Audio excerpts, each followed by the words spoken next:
The tale unfolds in the grandeur of the Count family palace within the illustrious Seldom Kingdom. Our protagonist, Jamie Welton, awakens in his bed, haunted by the persistent recurrence of a peculiar dream. Jamie, the eldest son and the designated heir to the Seldom Kingdom's Count family, bears a secret burden. In a past life, he was Diablo Volfir, a formidable warlord sealed away by the 12 heavenly gods. As Diablo faced his sealing, he ominously foretold that upon his awakening, the gods' radiant light would fade into darkness, subjecting them to eternal suffering and compelling them to beg Jamie for release. These gods, unfazed by Diablo's prophecy, expressed anticipation for the moment Jamie would awaken. They consigned Diablo to an eternity of torment, sealing him away. Yet Diablo, after what felt like an eternity, discovered a crack in the barrier, paving the way for his reincarnation as the firstborn of the Welton family. Reborn as an infant, he now experiences the life of nobility, showered with love from his parents, a far cry from the warlord he once was.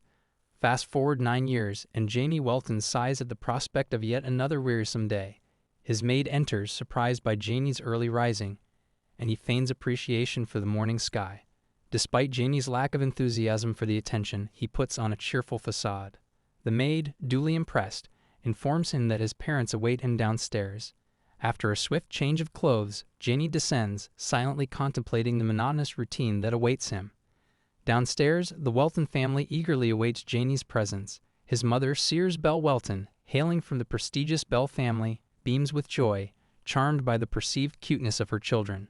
Jamie's father, the head of the Welton Count's family and one of the kingdom's 5 revered swordmasters, is enamored with both his wife and children.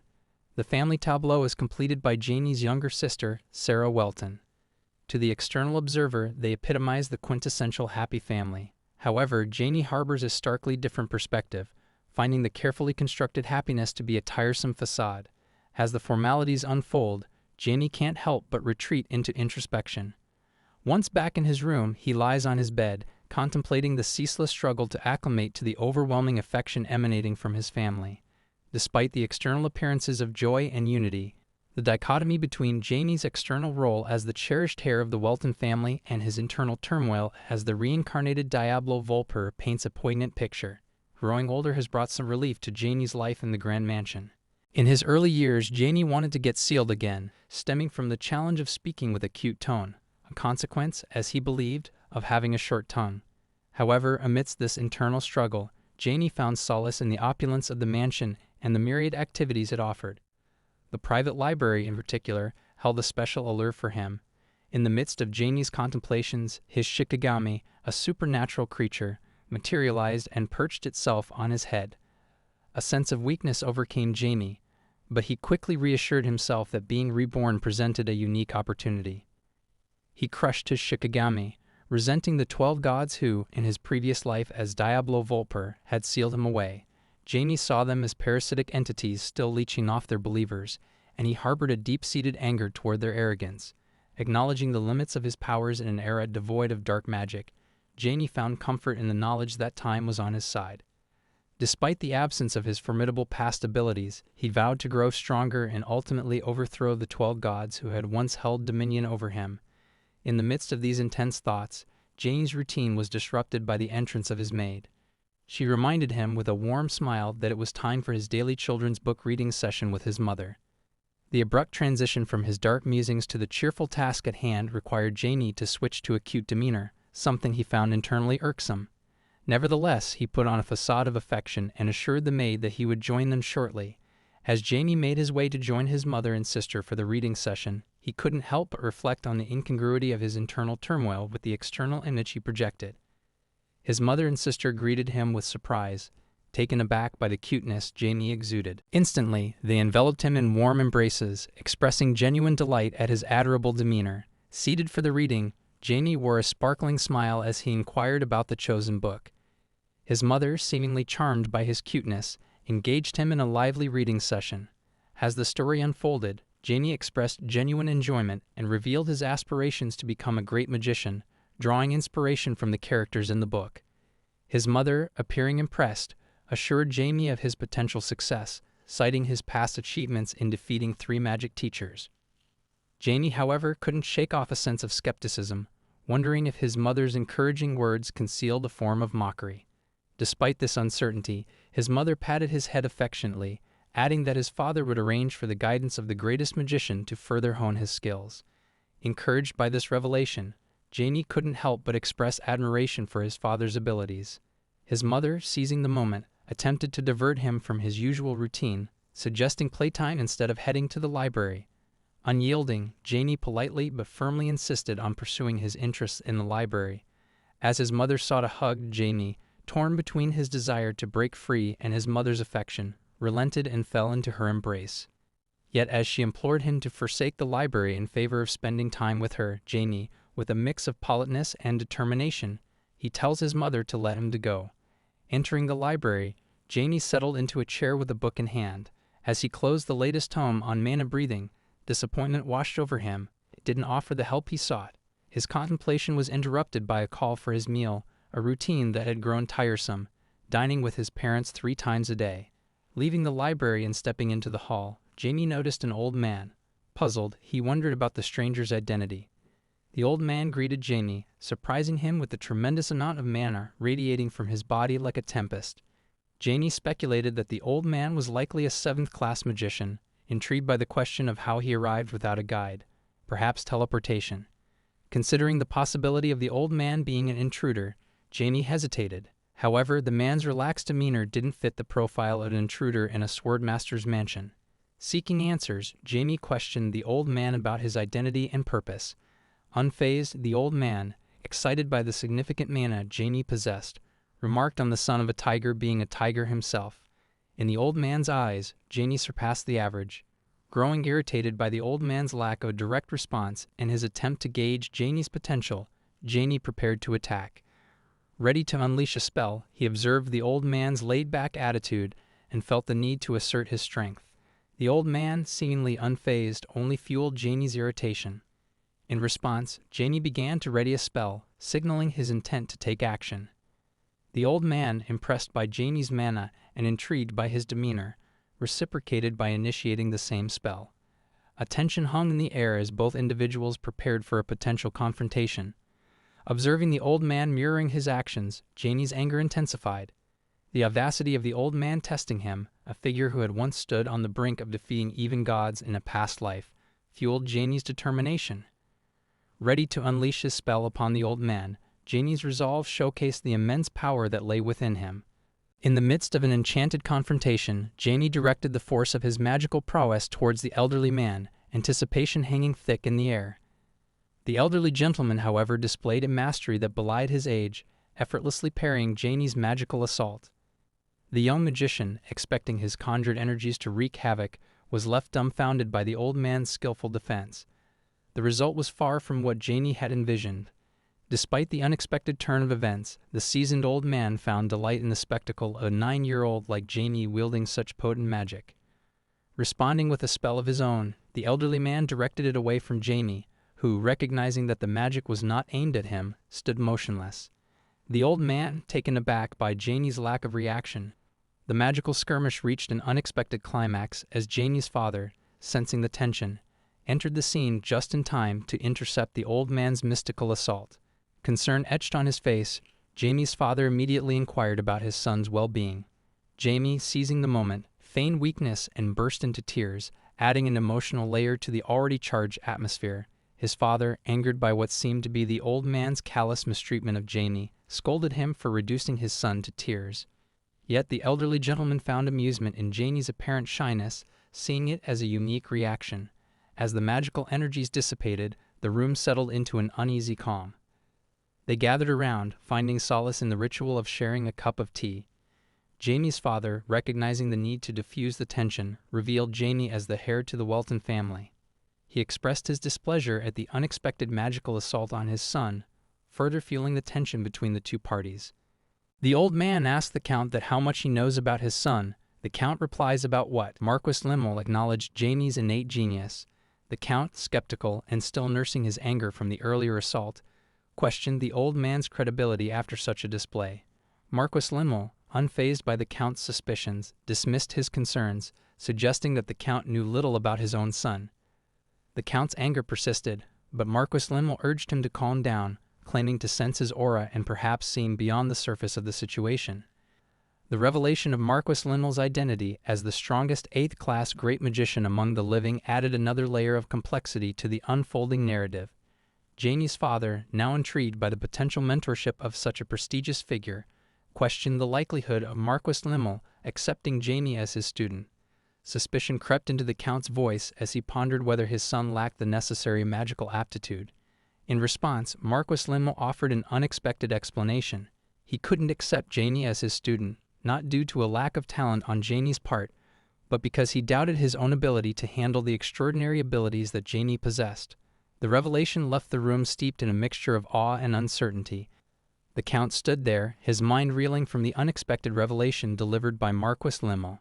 The seasoned magician calmly informed the Count that his son, Jamie, possessed the extraordinary ability to comprehend and read all of the Marquis's intricate magical maneuvers. It was a revelation that struck the Count with disbelief, struggling to fathom that his young son could decipher the complexities of such advanced magic. Marquis Limel, however, exuded a certain assurance as he continued, revealing that Jamie was impervious to the influence of his own magic. The Count was further astonished when the Marquis described how Jamie had not flinched in the face of his magical onslaught, displaying an unprecedented composure that defied his tender age. According to the Marquis, Jamie's innate magical prowess had already elevated him to the level of a 3rd-class magician through his relentless self-teaching. Moreover, when accounting for Jamie's physical limitations, Marquis Limel boldly declared that Jamie could be considered on par with, or even surpassing a 4th-class magician. The Count grappled with the weight of this revelation, recognizing that his son was no ordinary child, but possibly a prodigious force in the world of magic. Labeling Jamie as either a genius or a prodigy, Marquis Limel conveyed a belief that such a remarkable child required no formal instruction. The Count, still trying to wrap his mind around this newfound understanding of his son's capabilities, was encouraged by the Marquis to continue supporting Jamie's growth. The Marquis went further, prophesying the potential birth of a legendary 9th-class magician, a notion that left the Count both astonished and elated. The idea that his son could achieve such a revered status filled him with a sense of pride and hope for Jamie's extraordinary future. Expressing remorse for his earlier magical assault on Jamie, Marquis Limel shifted the conversation, forewarning the Count of an impending magical storm. The Marquis cryptically stated that this storm wouldn't merely impact the realm of magic, but would extend its reach to influence the entire world. With a swift and mesmerizing display of teleportation magic, Marquis Limel vanished, leaving the Count to grapple with the weight of the impending magical upheaval and the remarkable destiny that seemed to await his son. The scene transitioned to Jamie's room, where the young magician, still reeling from the events that transpired, found himself fatigued. His mother, upon hearing about the altercation with Marquis Limel, had kept Jamie confined for hours. Despite the confinement, Jamie felt a deep sense of satisfaction and awe at having witnessed actual magic. The Marquis's attack had left a lasting impression, but it was Jamie's father, Count Jamie Welton, who garnered the majority of his admiration. Reflecting on the strength displayed by his father during the confrontation, Jamie was in awe of the man he thought he knew so well. He realized that his father's prowess extended far beyond his previous understanding. The revelation stirred a newfound certainty within Jamie. His father was not just a strong figure, but one worthy of admiration and respect. Suddenly, and almost as if summoned by Jamie's thoughts, Marquis Limel appeared in the room. The older man, observing Jamie's demeanor, questioned the young magician about the cause of his laughter. Startled by the unexpected presence of Marquis Limel, Jamie asked why the old man was in his room. Marquis Limel, amused by Jamie's surprise, casually revealed that he had teleported himself in. Jamie, still grappling with the shock of not noticing the seasoned magician's arrival, acknowledged that the old man was no ordinary individual. Marquis Limel, intrigued by Jamie's distinct behavior in the presence of family compared to strangers, laughed and commented on the young magician's amusing personality. As the conversation continued, the room became a nexus of magic and mystery, where the legendary Marquis Limel and the prodigious Jamie shared a moment in time that held the promise of an extraordinary future. Jamie found Marquis Limel peculiar, questioning why the old man scrutinized him so intensely, especially considering they had just met. To Jamie's surprise, the Marquis produced a magical tome and handed it over. Perplexed, Jamie asked the reason behind this unexpected gift. In response, Marquis Limel explained that the magic he had used earlier was outdated, and thus he was bequeathing Jamie with the book. Jamie felt a surge of anger, interpreting the gesture as a slight to his magical abilities. However, Marquis Limmel clarified that the tome contained magic he had personally created. Jamie would be the first to explore its contents, a revelation that intrigued the young magician. As Marquis Limmel prepared to depart, he expressed high expectations for Jamie's potential, leaving the young magician to wonder about the changes the next encounter might bring. Jamie, embracing the challenge, assured the Marquis that the results would likely exceed his expectations. Excitement fueled Jamie as he delved into the magical tome, discovering mana-breathing techniques and methods of absorbing mana into one's heart.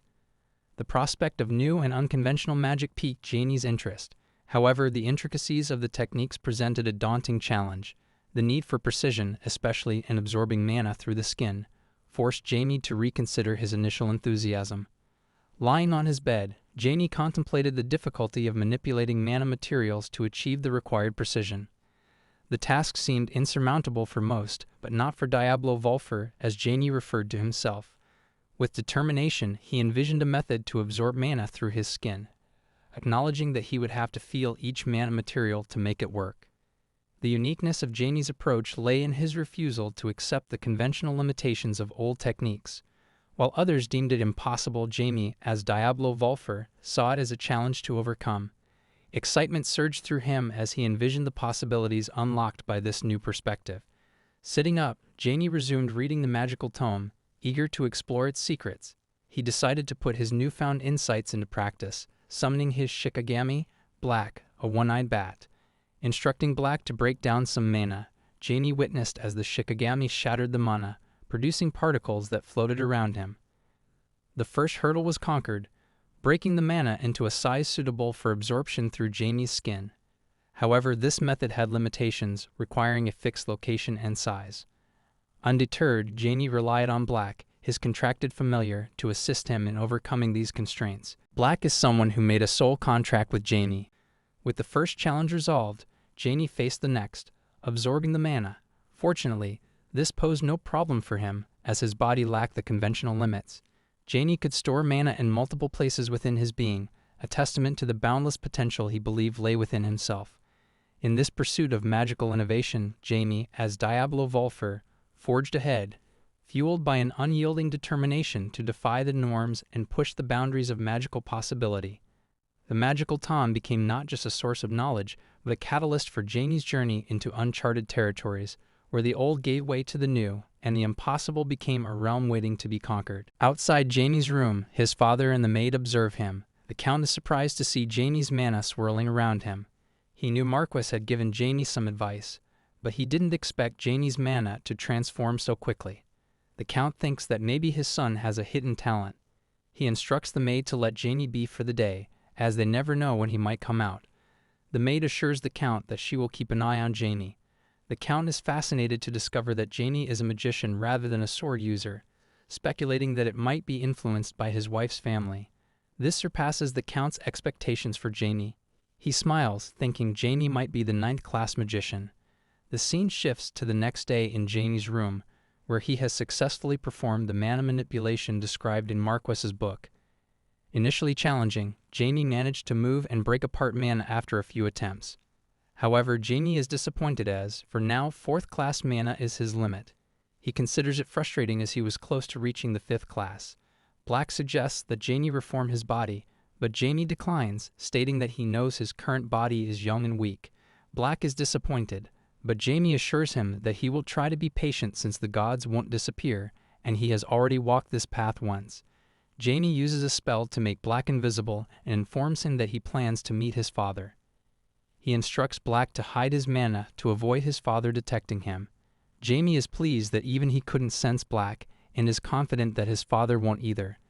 As Jamie goes outside to meet his father, the scene shifts to the Count's room, where he is talking to a man. The man thanks the Count for allowing djinns into his territory. The Count explains that he thought it would benefit the locals and decided to permit them. The man asks for clarification, and the Count elaborates on his decision. The Count assures the man that he has always pursued excellence and intends to make djinns the foremost religion in his territory. The man interprets this as the Count asserting his superiority and issuing a warning not to mistreat residents as if they were gods. Although the man had heard rumors about the Count and knows not to underestimate him, The Count suggests they end the conversation due to the man's busy schedule. They bid farewell to each other. As the man departs, the Count's expression shifts from a smile to a serious demeanor. Outside, Jamie observes the man leaving and notices the symbol of a crescent moon holding a yellow sphere, emitting impure divine power. Jamie is astonished that Janus is now in their territory. He questions his father's sudden decision to allow religion, especially Janus. Feeling restricted and with limited choices, Jamie decides he must meet with his father and start investigating that night. Jamie enters his father's office, where they both sit down. The Count inquires if Jamie has completed everything. Jamie confirms and expresses his fondness for magic. His father, deep in thought, reveals his concern that he had hoped Jamie would grow up as a normal boy. However, Jamie's extraordinary talent has made a normal life impossible. The Count reflects on the challenges of being recognized for talent and the subsequent scrutiny if growth is stunted. He questions if this is truly best for Jamie. The Count assures Jamie that he is free to quit magic if he wishes, but as long as Jamie continues, his father will support him. Jamie reassures his father, expressing his determination not to give up on magic. The Count is pleased but surprised by the level of mana Jamie possesses for a 9-year-old. He senses mana throughout Jamie's body, which astounds him, as mana is believed to be stored only in the heart. The Count asks if Jamie mastered the magic tome given by Marquis Limmel the previous day.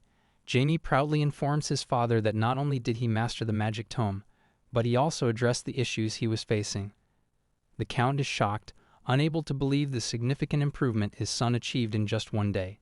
He begins to think that Jamie might have the potential to become the legendary 9th-class magician. Overwhelmed with pride, the Count laughs, realizing that compared to Jamie's talent, his own seems insignificant. Jamie, puzzled, asks his father what's amusing. His father explains that he is laughing out of pride and affection, patting Jamie's head. Internally, Jamie wishes his father would stop the affectionate gestures. His father notices something on Jamie's head and asks if it's a summon. Jamie is surprised that his father can see black, as he was sure he had applied invisibility. The Count remarks that it looked too round for a bat, prompting Jamie to wonder about his father's exceptional abilities. Jamie explains that he shaked it like a bat and hit it, thinking his father would be surprised. The Count hugs Jamie, expressing immense pride and calling him a genius. Later, tired, Jamie retreats to his room, reflecting on the abundance of love and affection in their household. At night, Jamie dons a cloak and ventures outside. Calling Black, who conjures wings for Jamie, he prepares to uncover the reason behind Janus coming to his territory. Jamie flies around the land with Black's wings. In an alley, 2 men, Philip with purple hair and Jance with brown hair, discuss their predicament. Philip, a mid-officer of a criminal organization named Level, believes they must engage in human trafficking to survive. Jance disagrees, expressing disbelief that higher-ups would sacrifice half the organization for personal gain. He warns Philip about the consequences, as Count Welton, who loves his children, would not tolerate such activities in his territory. Philip, confident in their luck, mentions that Hanni's men are willing to carry out the plan. Jance prefers running away over snitching, adhering to underground rules. They debate their options, acknowledging the challenges they face. Meanwhile, Jamie overhears their conversation and steps forward, surprising both Philip and Jance. They inquire about Jamie's identity. Hearing them, Jamie laughs, draped in a cloak, a chilling mimicry of the Grim Reaper's foreboding presence. Jance and Philip charge toward Jamie with menacing intent, but to their bewilderment, Jamie vanished into thin air right before their eyes. Puzzled, they frantically scanned their surroundings, only for Jamie to reappear with a dark aura enveloping him, casting an intimidating presence that sent shivers down Jance and Philip's spines. With an air of mystique, Jamie employed his magical abilities, probing the depths of their recent conversation. To their shock, Jance and Philip reluctantly divulged their involvement in a heinous crime, human trafficking, particularly of innocent young children. This revelation struck a nerve within Jamie, as it turned out to be the very crime that Jamie's father despised the most. Standing amidst the unfolding darkness of the revelation, Jamie couldn't fathom the audacity of these individuals. Thoughts raced through Jamie's mind, questioning the motives behind such a sinister act and whether these individuals harbored a death wish. As Jamie grappled with the realization of the depths of human depravity, a surge of annoyance mixed with anger coursed through him. Already irate at the meddling of divine forces in human affairs, Jamie found it utterly infuriating that mere mortals would exploit their own kind. The incongruity of human beings preying on each other further fueled Jamie's discontent. Struggling to comprehend the logic behind their captain's acceptance of such a malevolent proposal, Jamie couldn't shake off the suspicion that their leader was well aware of Jamie's father's vehement principles against such crimes. An uneasy feeling settled in Jamie's gut, foreseeing a morning filled with turmoil as the truth unfolded. In a decisive moment, Jamie rose from the scene, forming a magical circle around Jance and Philip. With a stern command, Jamie compelled them to head to the Count's residence and confess their sinister plans. The two, influenced by Jamie's magical authority, reluctantly agreed to comply, promising to reveal everything to the Count. As they departed, Jamie couldn't help but wonder about the twisted machinations that had led them to this point. Anticipating the impending chaos, Jamie prepared to depart, resolving to deal with the divine meddling that had riled him earlier. However, the tranquil moment was shattered as Philip and Jance were violently propelled into a nearby wall. 4 mysterious assailants materialize, leaving Jamie perplexed about their sudden appearance. Deploying magic once again, Jamie healed the battered duo, emphasizing the gravity of their situation. Their lives were temporarily spared, contingent on the successful completion of the assigned task. The assailant responsible for the abrupt assault revealed himself as Han Lee, a mid-ranking officer in criminal organization known as Livell. Han Lee ordered his men to drag the fallen individuals, including the enigmatic figure cloaked in darkness. In the chaotic aftermath of Jance and Philip being dragged towards Han Lee, Jamie's rage surged, poised for retaliation against the unfolding injustice. However, before Jamie could unleash his fury, Han Lee preemptively struck, landing several blows to Jamie's body. Seemingly undeterred, Jamie pressed on, determined to confront the impending threat. Han Lee, fueled by his own malevolence, charged forward with a fiery spell, intending to incinerate Jamie. To the astonishment of both Han Lee and his entourage, Jamie managed to switch places with one of Han Lee's underlings just as the flames erupted. The unintended consequence left one of Han Lee's men consumed by the searing blaze, a twist of fate that caught everyone off guard. As the chaos unfolded, Jamie, seizing the opportunity, materialized behind Han Lee with an air of challenge. Puzzled and disconcerted, Han Lee took a step back, unsure of how Jamie had outsmarted him. Jamie, confronting Han Lee with a pointed question about the perceived enjoyment of killing one's subordinates, shouted in anger. The perplexed Han Lee struggled to comprehend Jamie's resilience, exacerbated by the mysterious dark aura shrouding Jamie's form. Undeterred, Jamie closed the distance with Han Lee, expressing bewilderment at Han Lee's irrational behavior despite possessing only third-class mana. The confrontation escalated as Han Lee, driven by frustration, unleashed his most potent spell, Buster, a third-class explosion magic. A colossal flare of fire erupted, aimed directly at Jamie. However, to Han Lee's disbelief, Jamie displayed remarkable agility, effortlessly evading the fiery onslaught. As the flames subsided, Jamie, still unscathed, dissected the psychological dynamics at play. He articulated the vulnerability of the human mind when confronted by superior forces and professed his satisfaction in manipulating those weaker than himself. The revelation left Han Lee stunned, grappling with the reality of his own limitations in the face of Jamie's cunning. In a decisive turn, Jamie emerged victorious, defeating Han Lee in a display of magical prowess. The onlookers, including Han Lee's bewildered companions, were left dumbfounded by the unexpected outcome. Attempting to escape the inevitable consequences of their actions, Han Lee's cohorts made a futile attempt to flee. In a swift and masterful move, Jamie invoked his spell, Erasure, eliminating them in one fell swoop. Approaching the defeated Han Lee, Jamie assumed control, asserting dominance over the once formidable adversary. In a role reversal, Jamie instructed Han Lee, now subservient, to answer a series of questions. Han Lee, acknowledging Jamie as his master, submitted to the newfound power dynamic. As Han reluctantly spilled the details about the trafficked children, Jamie couldn't shake the feeling of déjà vu. The information seemed all too familiar, echoing previous encounters with the dark underbelly of society. A twinge of disappointment crept over Jamie, a sense of wasted time settling in. Despite the distressing nature of the revelations, Jamie had hoped for something more, something that would justify the investment of time and energy in this pursuit. The predicament with Han lingered. Despite Jamie's measured approach, it became apparent that Han's soul had suffered irrevocable damage. In the arcane realm, where magic and morality intersected, Jamie faced a conundrum. Though Han's physical body remained intact, his impending demise was an inescapable reality. The typical recourse, turning Han into an undead, was rendered impractical due to the irreversible decay that would follow. Jamie, acknowledging the unsuitability of unleashing undead creatures in a tranquil environment, grappled with an alternate solution. Reluctantly, Jamie absorbed all of Han's mana, hoping to glean some advantage from the situation. The infusion of magical energy came with impurities, a consequence of the constraints imposed by the limitations of the human form.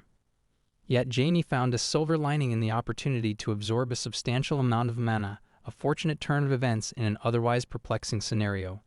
As Jamie contemplated the fate of Philip and Jance, now imbued with the absorbed mana, the question arose of their sustainability in this state.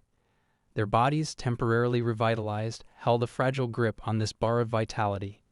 It was a transient state, and Jamie foresaw the inevitable return to their previous conditions. Turning to Jamie's spectral companion, Black, Jamie delved into the realm of necromancy. The dark art offered a means to command the reanimated, utilizing their bodies for Jamie's purposes. The distinction between necromancy and the resurrection of life became apparent. The beings summoned were no longer living entities. They were undead, straddling the delicate boundary between life and death. In a ritualistic fashion, Jamie bestowed a semblance of life upon Philip and Jance, transforming them into loyal servants bound to Jamie's will. With Black's assistance, Jamie successfully restored the souls of Jance and Philip back into their bodies. However, an unexpected twist unfolded as black smoke began emanating from the revived individuals. A sense of unease gripped Jamie, a feeling that something had gone awry. Doubt infiltrated Jamie's mind, casting shadows over the perceived success of the necromantic endeavor. As Black reassured Jamie that everything had gone according to plan, a seed of doubt sprouted in Jamie's mind. Suspicion cast a shadow over the assurance, prompting Jamie to scrutinize Black, wondering if something had indeed gone awry. Meanwhile, Jance and Philip, the subjects of Jamie's magical intervention, emitted disconcerting black smoke, raising concerns about their newfound state. Jamie pondered the practicality of retaining them in this condition, realizing their inability to operate under Genesis orders or navigate public spaces if the enigmatic smoke persisted. Black, attuned to Jamie's apprehension, sought to convey a crucial message. In a surprising move, Black approached Jamie to deliver the message with a cheeky bite. Jamie, momentarily angered by the unexpected nip, watched in awe as Black positioned himself atop Jance's head and voraciously devoured the black smoke enveloping both men. It was a revelation. Black possessed the ability to neutralize the ominous emissions. As Black efficiently cleared the air around Jance and Philip, Jamie marveled at the unexpected skill. The once pervasive black smoke dissipated, leaving Jamie content with the outcome. Black, however, lay tired and depleted, having expended considerable energy in cleansing the magical residue. In response, Jamie offered words of appreciation, patting Black with gratitude for a job well done. With the immediate crisis averted, Jamie contemplated the next steps. Considering whether to grant Jance and Philip individual names and consciousness, Jamie recognized the need for their awakening. As Jamie initiated the process, the two men gradually regained consciousness, bewildered by the unexpected turn of events. Jamie, aware of their confusion, decided to afford them some time to acclimate to their newfound existence. Jance, mustering courage, confronted Jamie with the burning question: was Jamie the architect of their transformation? Jamie, without hesitation, confirmed his role, and the revelation sent shockwaves through Jance. Despite Jamie's youthful appearance, an overwhelming and foreboding aura emanated from him, reminiscent of the malevolent entities Jance had only encountered in tales and ancient texts. To Jance, Jamie seemed to embody the forbidden, a creature defying the natural order, akin to a demon lord. Philip, grappling with uncertainty, openly admitted his ignorance regarding Jamie's true nature. Yet Philip couldn't bring himself to see Jamie as merely human, displaying an unusually aggressive demeanor. Observing Philip's intense eyes, Jamie's irritation grew. In response, Jamie harnessed magical power, compelling both Philip and Jance to bow their heads to the ground. Addressing Philip sternly, Jamie offered a one-time forgiveness, cautioning that any recurrence could have dire consequences, with Jamie unable to guarantee Philip's safety. Faced with Jamie's threat, Philip, visibly frightened, quickly assured Jamie that he understood and pledged not to repeat such behavior. Jamie extended the caution to Jance, underscoring the nature of their subordination through the soul-binding contract, emphasizing that their lives belonged to Jamie as an intrinsic aspect of dark magic. Clarifying his identity, Jamie asserted that he wasn't a demon lord, countering Jance's inquiry about Jamie's true nature. When Jance pressed further, asking what kind of being Jamie was, Jamie revealed himself as a dark magician. After instructing Jance and Philip to surveil the Jinnis church and gather crucial information, Jamie emphasized another task, bringing a person who might possess insights into human trafficking. Jamie intended to appoint this individual as the reporter in lieu of Jance and Philip. As the two men looked up, Jamie had already departed, prompting them to exhale a collective sigh of relief. Confused about the inexplicable events surrounding their bodies, Jance suggested they proceed with the assigned tasks, and Philip agreed, recognizing the imperative nature of Jamie's orders. Meanwhile, Jamie, accompanied by Black, expressed concern for the two men. In response, Jamie assured Black that the knot of subordination had been tightly secured, rendering disobedience impossible. Jamie believed this precaution would allow Jamie's father to independently address the human trafficking incident. Instructing Black to return home for the day, Jamie continued to navigate the intricate web of magical contracts and subordination. However, the routine excursion took an unexpected turn when Jamie collided with a passerby. Irritated and shocked, Jamie turned to confront the culprit, only to discover it was a child. The realization dawned on Jamie that despite wielding formidable magical abilities, Jamie was still just a 9-year-old. Informing the child that he would be let off this time, Jamie advised him to be more cautious in the future. The child, however, responded with frustration, unable to reconcile Jamie's childlike appearance with the mature tone of Jamie's speech. Black, sensing the tension, turned back towards the child. Intrigued by the situation, Jamie questioned Black's reaction, wondering if it stemmed from the child making fun of Black's color. Observing the kid with a serious expression, Jamie warned him, asking if he had a death wish. Terrified, the child hastily retreated to the other side, leaving Jamie to query Black about satisfaction. Black, seemingly content, conveyed a sense of fulfillment. With that peculiar incident behind them, Jamie decided to head home. Arriving at his residence, Jamie, feeling a sense of exhaustion, reflected on the day's events. As Jamie settled onto the bed, the exhaustion from expending more magical power than anticipated weighed heavily. Jamie contemplated the shift in the trajectory of Jamie's life, foreseeing an escalation in responsibilities. Up until now, Jamie had enjoyed a carefree existence. However, the intrusion of a god, particularly Jinnis, Jamie's least favorite deity, marked an unexpected turn. Undaunted, Jamie embraced the impending challenge, ready to confront Jinnis and their followers head-on, determined to reclaim and protect Jamie's territory. On the outskirts, Jance delved into the interrogation of Hanley's subordinates. The subordinates, astounded by Jance and Philip's survival, faced the piercing inquiries of Jance. The strength displayed by Jance left one subordinate in disbelief, unable to discern the presence of other members who would surely have caused a commotion if they were aware of Jance's return. The subordinates surmised that their comrades had likely been defeated, admitting ignorance about the whereabouts of their elder brother. Philip, dissatisfied with the vague responses, pressed for more information. Stressing the imperative nature of the boss's involvement in carrying out Jamie's commands and the potential insights into the Jinnis church, Philip demanded details about the boss's location with a stern expression. Recognizing the gravity of the situation, the subordinate, fearing for his life, suggested checking bars known for the boss's proclivity for women and liquor.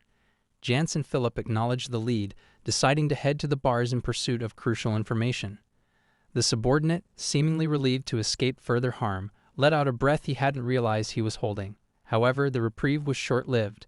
Without warning, Jance delivered a forceful punch to the subordinate's face, rendering him unconscious.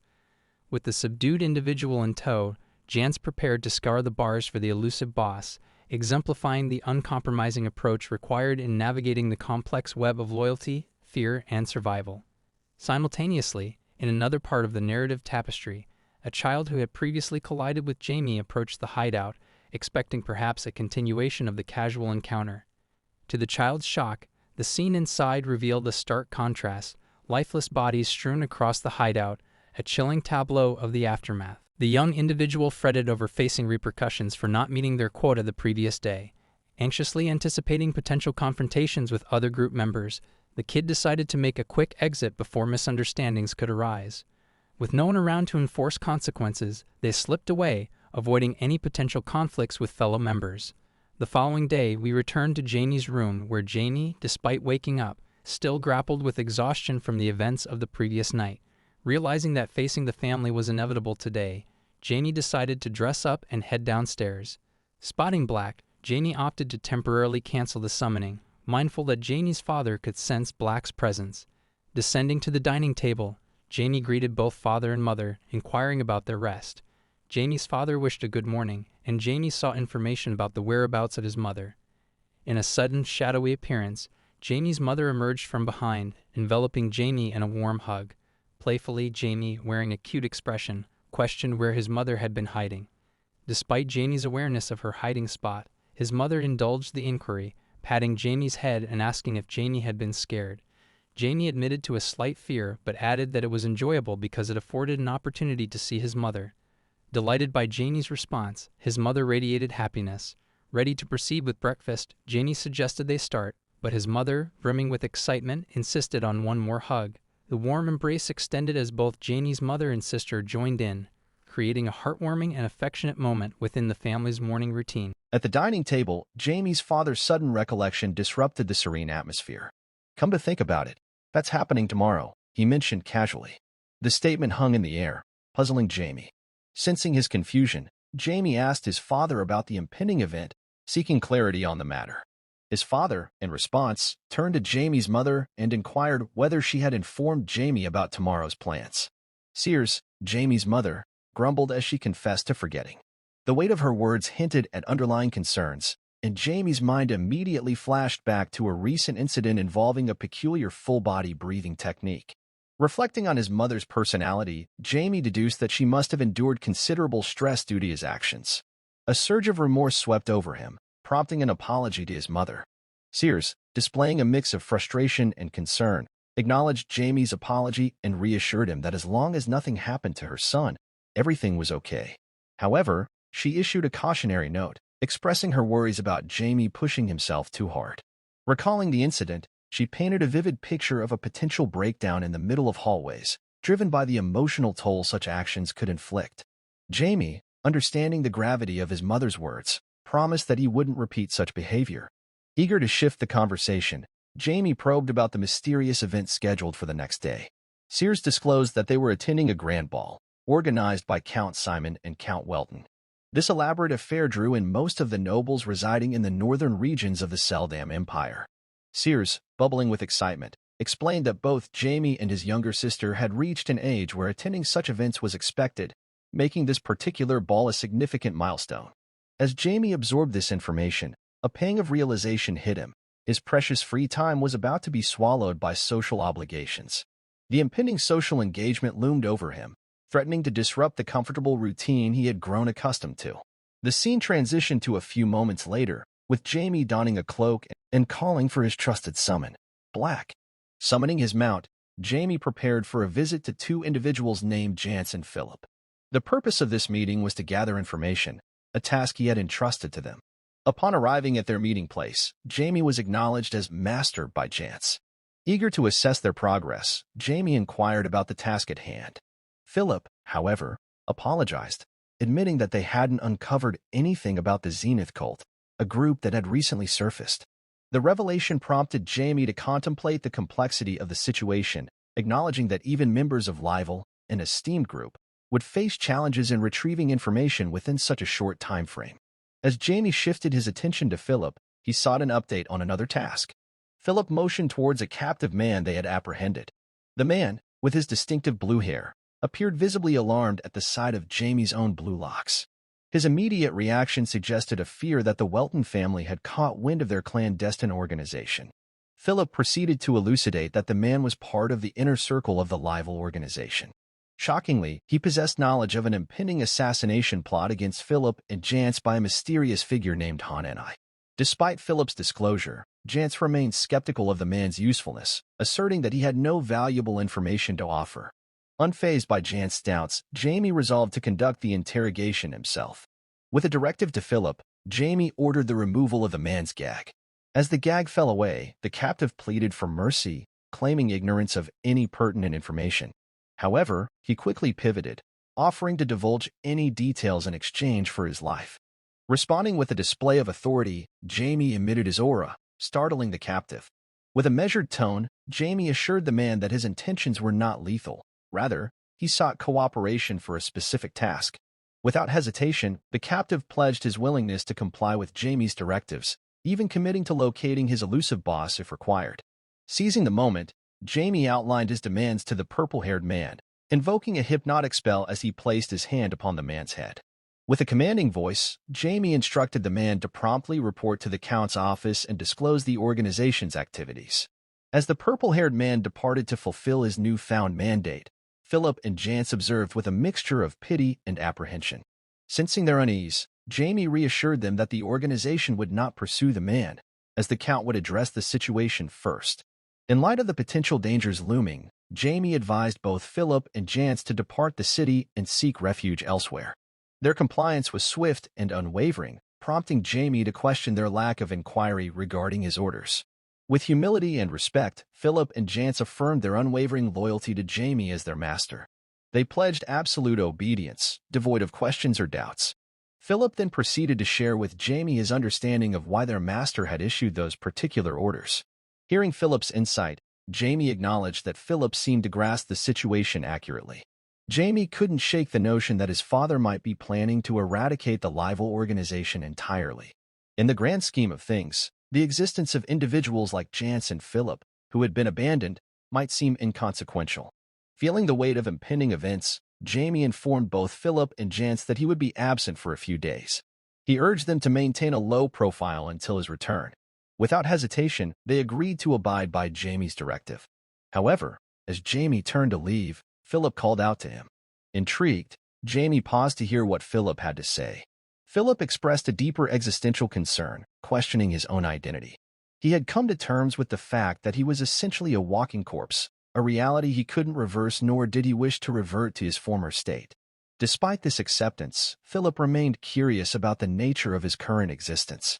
Jamie listened attentively, curious about Philip's inquiry. Philip elaborated on how his strength had increased significantly since his transformation, prompting him to wonder if he had become a high-ranking undead. Jamie couldn't help but chuckle at the question. Philip, puzzled by Jamie's reaction, questioned whether his inquiry was foolish. Jamie reassured him, explaining that his laughter stemmed from the novelty of the question rather than its stupidity.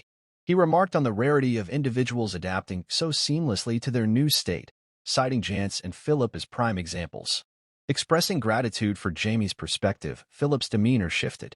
Jamie marveled at their acceptance of their condition, a departure from the usual narrative of despair and denial that often accompanied such transformations.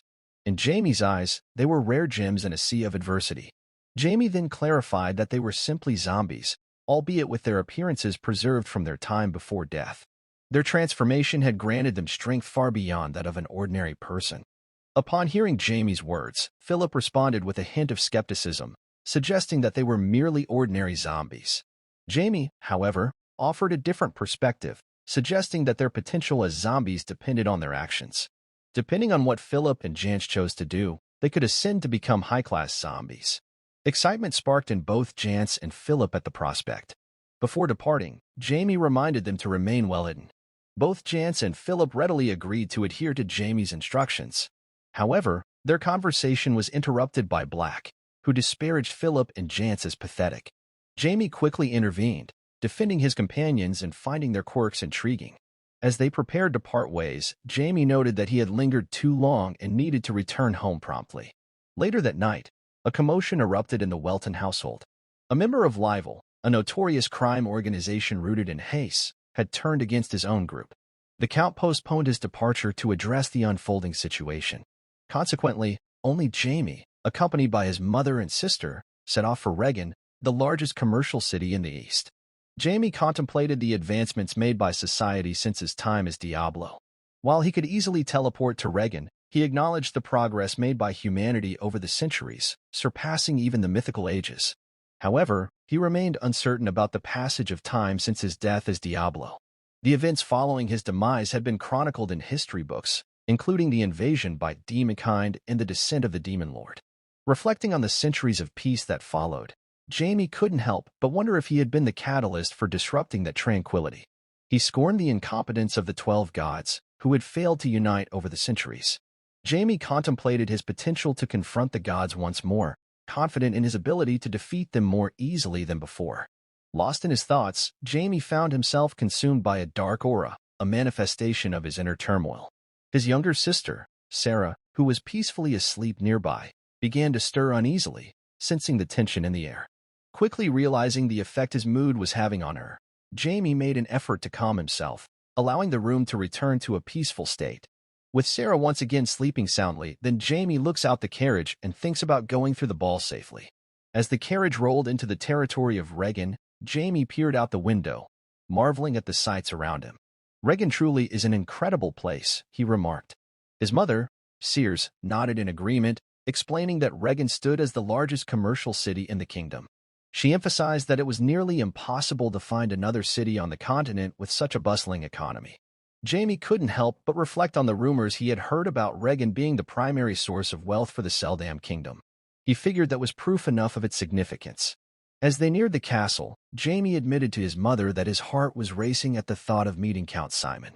Sears enveloped Jamie in a reassuring hug, commenting on how adorable he looked when nervous.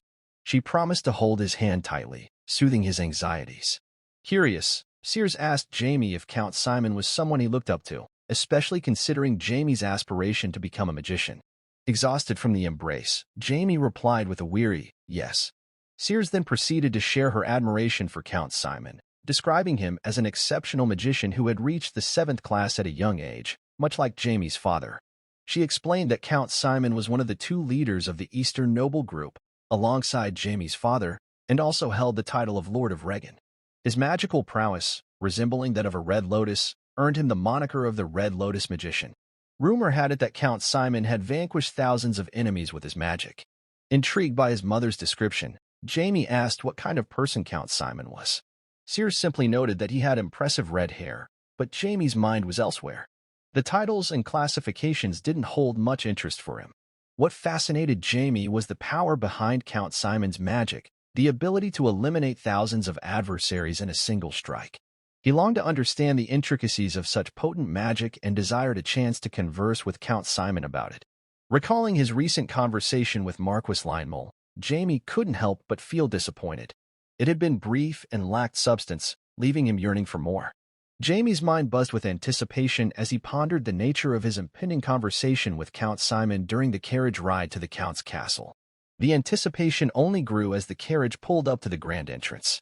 Sears, Jamie's mother, emerged gracefully from the carriage, her presence commanding attention.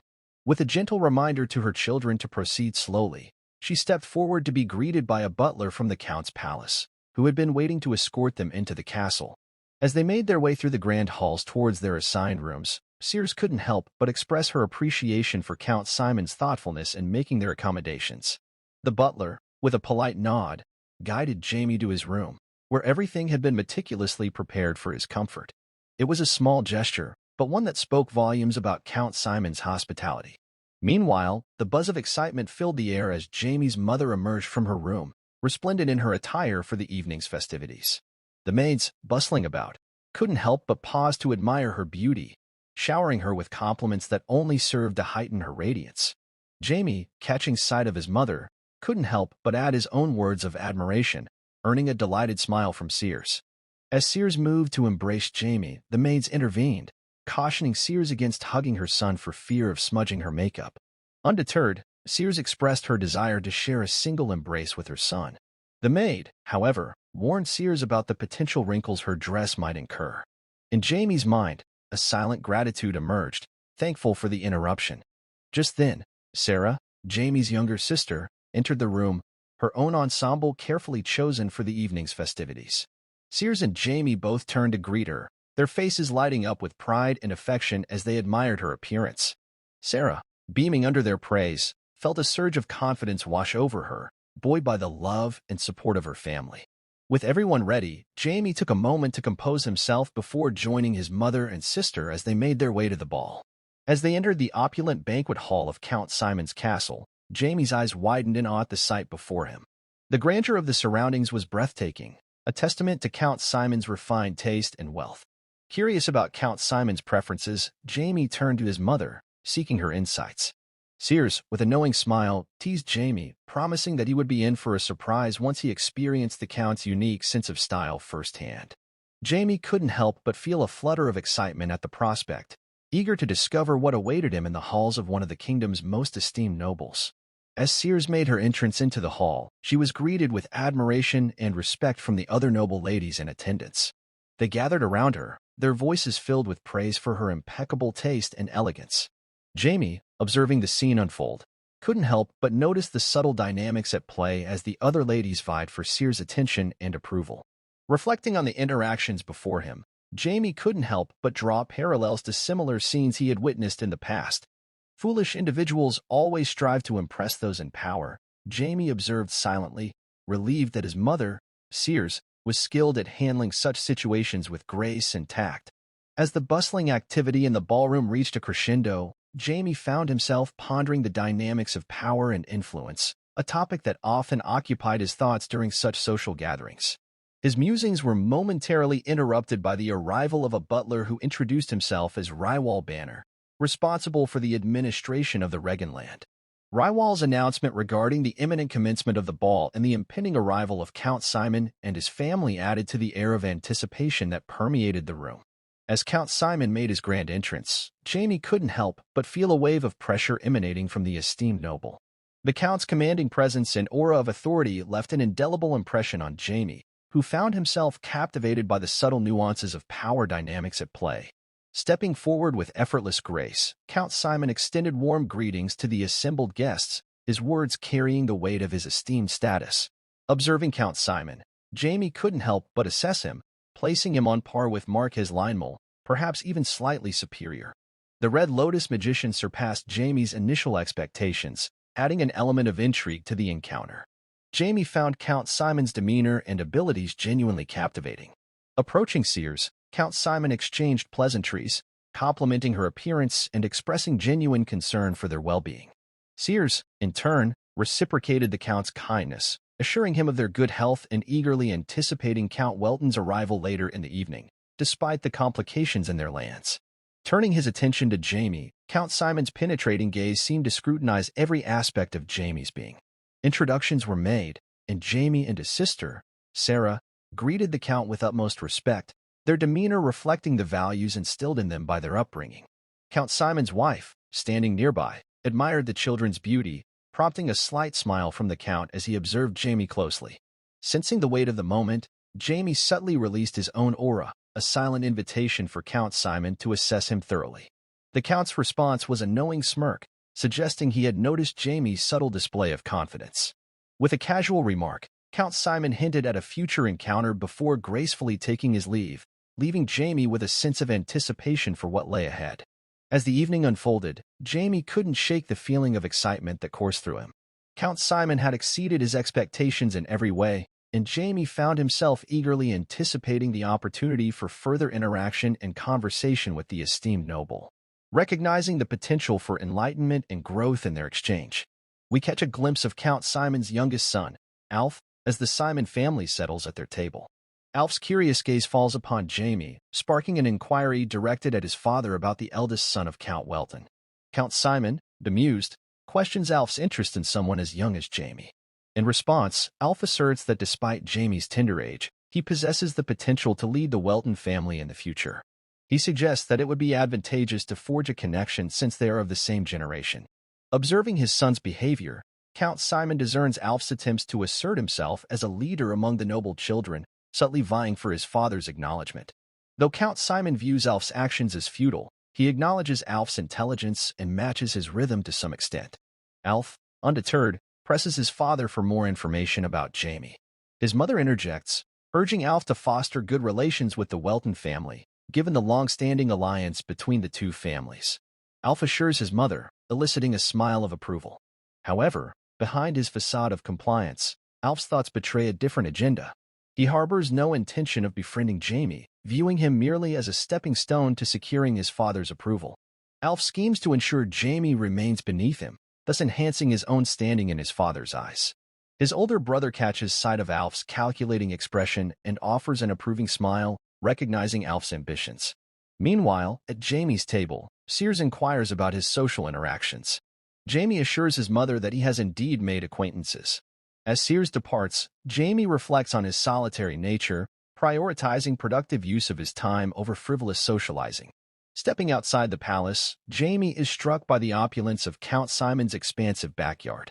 He marvels at Count Simon's multifaceted talents, not just in magic but also in business acumen. Eagerly anticipating their conversation, Jamie looks forward to learning more from the esteemed nobleman. Abruptly, a voice breaks the silence, calling out to Jamie, prompting a swift reaction as he draws his magical sword. To his surprise, the source of the voice is a girl, whose sudden appearance startles him. Bewildered by Jamie's quick response, the girl queries how he managed such a feat on impulse.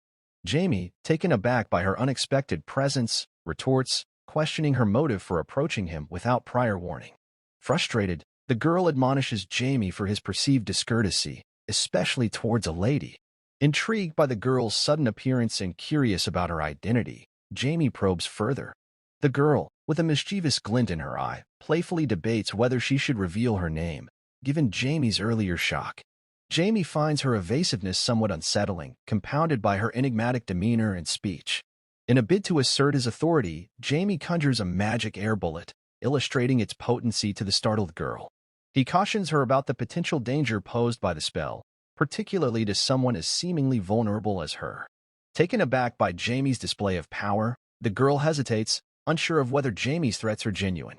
However, as Jamie begins to count down, the girl hurriedly interjects, pleading for more time to gather her thoughts and respond to his inquiries.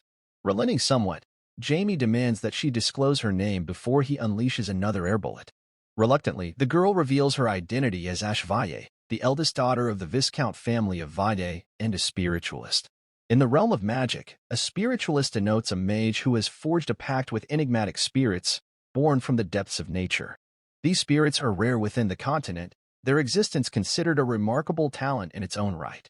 Those who can summon and commune with these spirits may even be granted the prestigious title of a baron, acknowledging their exceptional connection to the ethereal realms. Jamie is visibly surprised by this revelation, struggling to reconcile the youthful appearance of the girl before him with the esteemed title of a spiritualist. The idea that someone so young could wield such potent magical abilities leaves Jamie astonished. Jamie contemplates Ash's revelation about her ability to move silently with the assistance of the wind spirit. It triggers memories of his own prime, where even seasoned spiritualists would have struggled to conceal their presence from him. The fact that Ash, seemingly of a similar age to Jamie, possesses such advanced stealth capabilities surprises him. He marvels at her innate talent, recognizing her as a prodigy who must have been born with a remarkable connection to nature. Upon introducing herself, Ash prompts Jamie to reciprocate by revealing his own identity. She questions his utilization of dangerous magic, catching Jamie off guard. He senses her attempt to interrogate him now that she has disclosed her own identity, noting her competitive streak. Jamie complies with her request, introducing himself as Jamie Welton, the designated heir of the Welton family. He acknowledges Ash's heritage as a member of the Vade family, expressing genuine pleasure at their meeting. Jamie recalls the historical allegiance between the Valles and the Weltons, adding an extra layer of intrigue to their interaction. Meanwhile, in the Welton territory, Count Welton confronts the leader of the notorious rival crime organization. He recounts his tolerance of the gang's activities, deeming them merely an annoyance until they engaged in human trafficking on his land. Count Welton's patience wears thin, leading him to grant the gang's wish for annihilation. He orders his soldiers to carry out the execution the next day before making preparations for his departure to the Regan territory, where urgent matters await his attention. As Count Welton leaves, a figure concealed in the bushes observes the scene with keen interest. Disappointed by the failure of an individual named Reaver, they urge preparation for Plan B. The scene shifts back to the backyard of Count Simon's palace, where Jamie expresses his frustration to Ash. He questions why she's following him and emphasizes that their father's relationship as servants has no bearing on their own interactions. Jamie urges Ash to drop her formal way of thinking. As Jamie attempts to leave, Ash grabs his hand, halting his departure. Annoyed, Jamie demands to know why Ash is bothering him so much. Ash reveals that it's her first time meeting someone of a similar age and expresses a desire to befriend Jamie. Jamie is taken aback by this revelation, never having considered it as a reason. He wonders why Ash would need a friend, thinking it would make more sense for her to desire a servant instead. Although Jamie acknowledges the importance of friendships for children, he declares it's not his concern and tells Ash to find someone else. As Jamie walks away, leaving Ash in tears, he reflects on how friendships and close relationships can cloud one's judgment. He regrets not dismissing such emotions from the start, believing it would have spared him unpleasant experiences from his past life. Frustrated, Jamie is reminded of something unpleasant by Ash's actions. Suddenly, someone calls Jamie's name from behind, and Jamie turns to see Alf Simon, along with his friends. Noticing the red-haired boy, Jamie deduces he must be Count Simon's son. When Jamie questions Alf about why he called him, one of Alf's friends chastises Jamie for disrespecting their friend. Unfazed, Jamie casts a spell silencing Alf's friends, shocking them. Alf, surprised, asks Jamie if he silenced his friends with a spell. Jamie confirms this and commends Alf for not being as foolish as his friends. When Alf hears Jamie's arrogant demeanor, he's prompted to remind Jamie of their significant age gap, hoping to instill a sense of respect. Jamie, however, remains nonchalant, urging Alf to dispense with formalities and get to the point. Alf, feeling misunderstood, clarifies that he simply seeks a cordial conversation and didn't intend any hostility. Yet Jamie's impatience grows, dismissing Alf's words as mere chatter and insisting on his departure. Alf, taken aback by Jamie's rejection, questions if Jamie truly comprehends his stature. Jamie, surprisingly aware of Alf's lineage as the son of Count Simon, acknowledges it without hesitation. This revelation momentarily shifts the dynamics, offering Alf a glimmer of hope for a more favorable exchange. Seeking to justify his friend's behavior, Alf explains it was prompted by Jamie's informal approach. He suggests that building a rapport early on could prove beneficial, hinting at potential collaboration in their future roles as influential figures in the eastern region's nobility. However, Jamie sees through Alf's failed intentions, recognizing the underlying desire for subordination. Frustrated by Jamie's refusal to entertain the notion, Alf's patience wears thin, prompting him to assert his dominance with the summoning of his artifact. In doing so, Alf attempts to emphasize that Jamie has little choice but to acknowledge him as a superior figure. Upon hearing Alf's admission, Jamie smirks, accusing Alf of harboring intentions of using brute force all along. Alf, unapologetic, admits to altering his plans slightly due to Jamie's use of magic, but asserts his commitment to his usual methods. Jamie, disgusted by Alf's apparent duplicity at such a young age, questions whether the adults will allow Alf to act with impunity, foreseeing trouble ahead for Alf if anything goes wrong. Dismissing Jamie's concerns, Alf reassures him, citing the protective capabilities of his artifact, which cloaks their actions from prying eyes. Activating the artifact, Alf creates a barrier around them. Observing the phenomenon, Jamie remarks that it appears to be an illusionary artifact. In response, Alf questions whether Jamie possesses magical abilities, given Jamie's familiarity with the artifact. Alf then proceeds to dispel the enchantment that rendered his companions mute. Witnessing this, Jamie expresses fascination and promptly casts a spell of his own, inflicting pain. Jamie warns Alf not to deactivate the artifact, cautioning that doing so will subject everyone to excruciating suffering. Subsequently, Alf and his companions collapse to the ground, writhing in agony as their heads feel on the verge of exploding. However, just as the agony reaches its peak, the barrier unexpectedly deactivates. Alf couldn't fathom how such an occurrence could transpire. Jamie, born into a lineage of esteemed knights, had inexplicably mastered the art of magic. Alf pondered the origins of Jamie's remarkable skills, considering Jamie hailed from the renowned Welton family, renowned for their expertise in swordsmanship. As Alf mulled over Jamie's apparent talent, a sense of inadequacy gnawed at him. Departing with a resolute air, Alf vowed not to forgive Jamie. His expression stern, Alf harbored an intense determination. He refused to tolerate Jamie's talent, resolving to eradicate it entirely. With a grim determination, Alf vowed to crush Jamie's magical abilities, so that Jamie won't be able to use magic ever again. Amongst Alf's circle of friends, they often inquired about his well-being. When frustration bubbled within Alf, he urged them to cease their idle chatter and instead follow him. In the midst of this exchange, Renan, Alf's younger brother, made an unexpected appearance. Alf, surprised by Renan's sudden arrival, questioned his presence. Renan's response was heartfelt. He couldn't simply stand by when his elder brother was in distress. With a solemn gesture, Renan presented Alf with an artifact, much to Alf's astonishment. Curious about its origins and potential danger, Alf queried Renan, who dismissed such concerns, emphasizing the urgency of their current mission. Alf concurred, realizing that the source of the artifact mattered little compared to their shared objective. Confronting Jamie Welton, the scene transitions to Count Simon's grand palace, where a carriage arrives, heralding the presence of esteemed guests.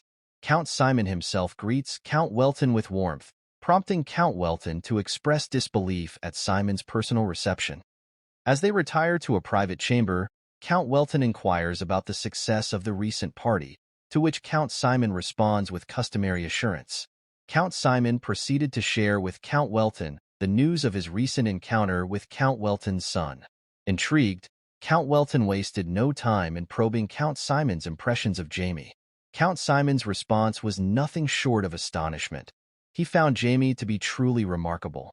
In fact, he went as far as to declare Jamie as not only surprising but possibly the most talented individual he had ever encountered. Count Welton, seeking further insight, questioned whether Jamie exhibited significant talent in Count Simon's eyes. Count Simon's response was emphatic. He believed Jamie to be unparalleled, perhaps the greatest prodigy in history. Count Welton revealed that Marquis Rinmel had expressed similar sentiments upon meeting Jamie, much to Count Simon's surprise. As their conversation unfolded, Count Welton disclosed his awareness of Jamie's exceptional abilities from a young age, though he had not anticipated the extent of it. Thus, he had approached Marquis Rinmel, believing that someone with Jamie's innate magical talent should be guided to become a mage, for the betterment of themselves and the world. Count Simon agreed, acknowledging the remarkable fortune Jamie possessed in having Marquis Rinmel as his mentor. Count Welton somberly informed Count Simon that Marquis Rinmel had declined his request. Count Simon, understanding Marquis Rinmel's decision, expressed his belief in Jamie's unrivaled brilliance. He envisioned Jamie challenging himself to become a legendary 9th-class mage, a feat that would undoubtedly elevate him to the status of a true legend. Count Simon confessed to Count Welton his envy of Jamie's innate talent, yet also his profound curiosity about the limits of Jamie's power as the supreme wizard. Count Welton was taken aback by this revelation. Reflecting on humanity's place in the world, Count Simon lamented its relative weakness compared to beings like dragons and high elves. He acknowledged the crucial role of swordmasters like Count Welton in maintaining human civilization. However, he posited that the emergence of a 9th-class mage could shift the balance of power, even challenging the supremacy of dragons and magic. Count Simon fervently expressed his desire for humanity to ascend as the masters of the world, a sentiment he held with unwavering conviction. Count Welton rebuked Count Simon's assertion as arrogance, to which Count Simon responded with a calm acknowledgement. He suggested that Count Welton, too, was privy to the forgotten history, a narrative shrouded in secrecy across the continent. Count Welton found himself at a loss for words. The forgotten history, an enigma known only to a select few, dated back some 10,000 years, erased by a mysterious incident.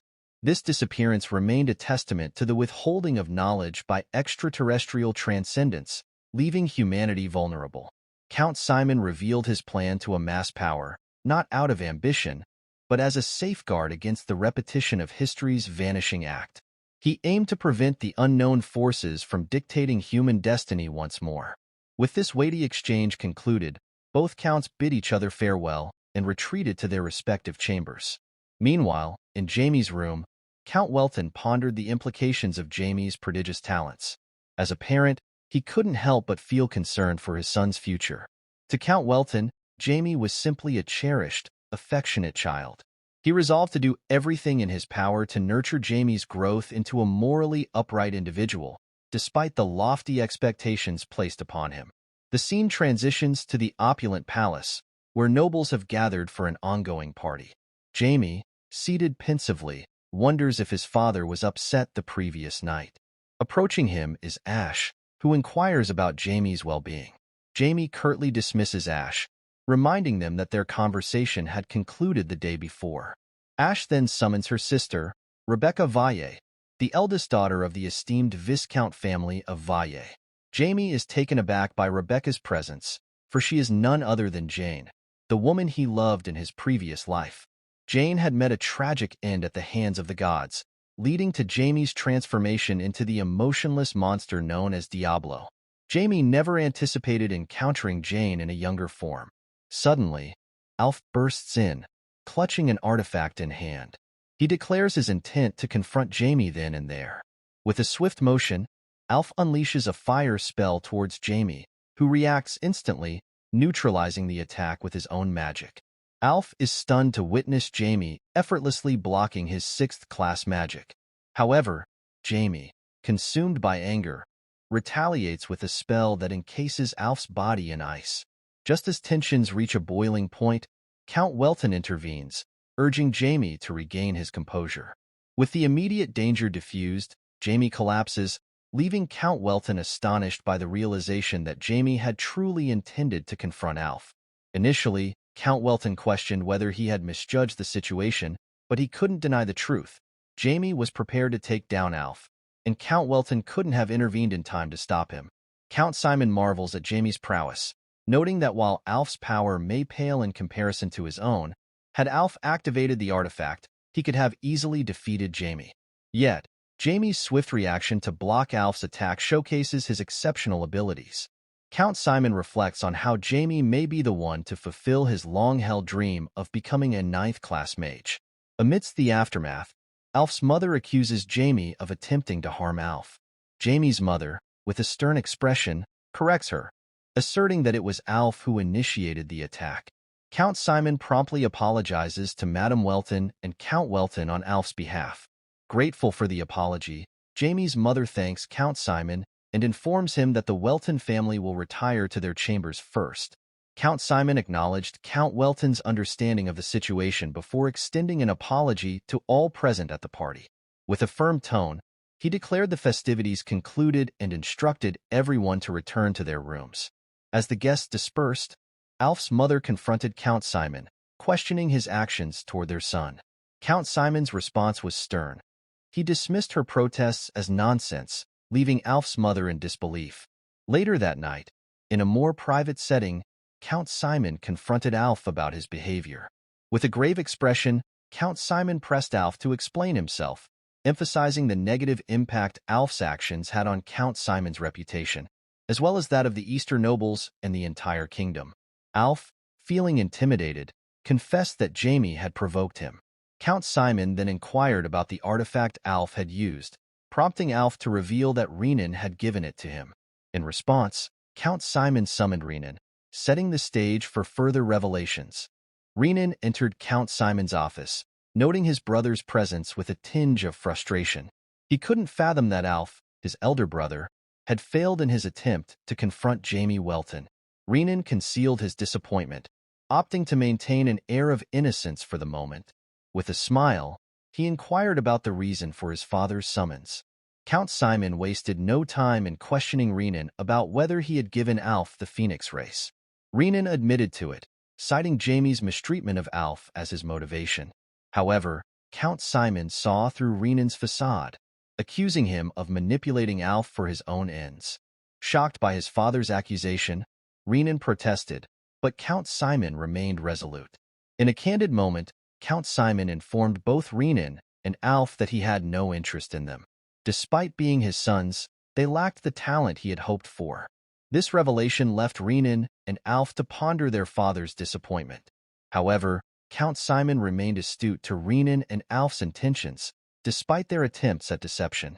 With a decisive tone, he addressed them both, challenging them to prove themselves worthy of his attention through genuine merit rather than futile schemes. As Count Simon took his leave, he instructed Renan and Alf to apologize to Jamie Welton at the break of dawn, urging them to seek Jamie's forgiveness until it was granted.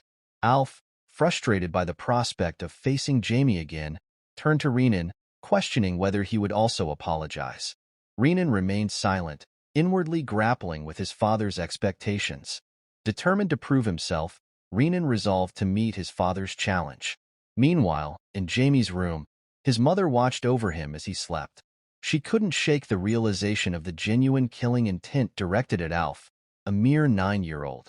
Puzzled by the circumstances that led to Alf possessing such a dangerous artifact, Jamie's mother pondered the events of the evening.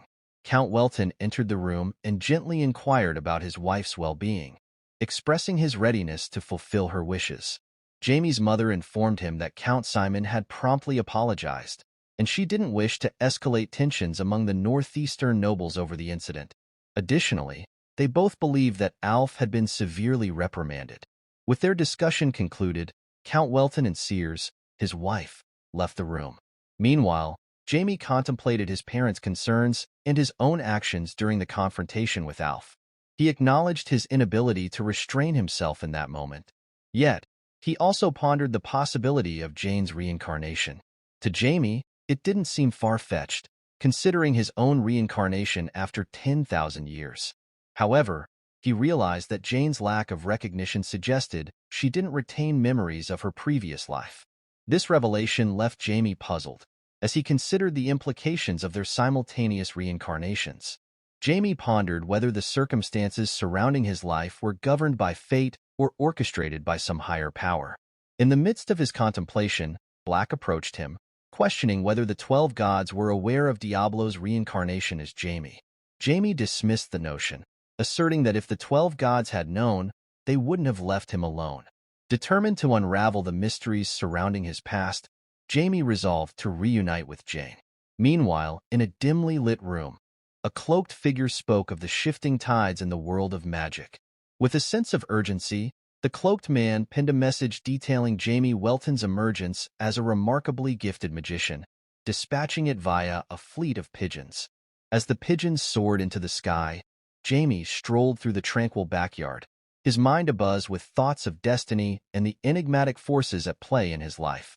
In the tranquil aftermath of Count Simon's party, Jamie remarked to Black about the peaceful atmosphere, noting the departure of most guests as it was the final day of the event.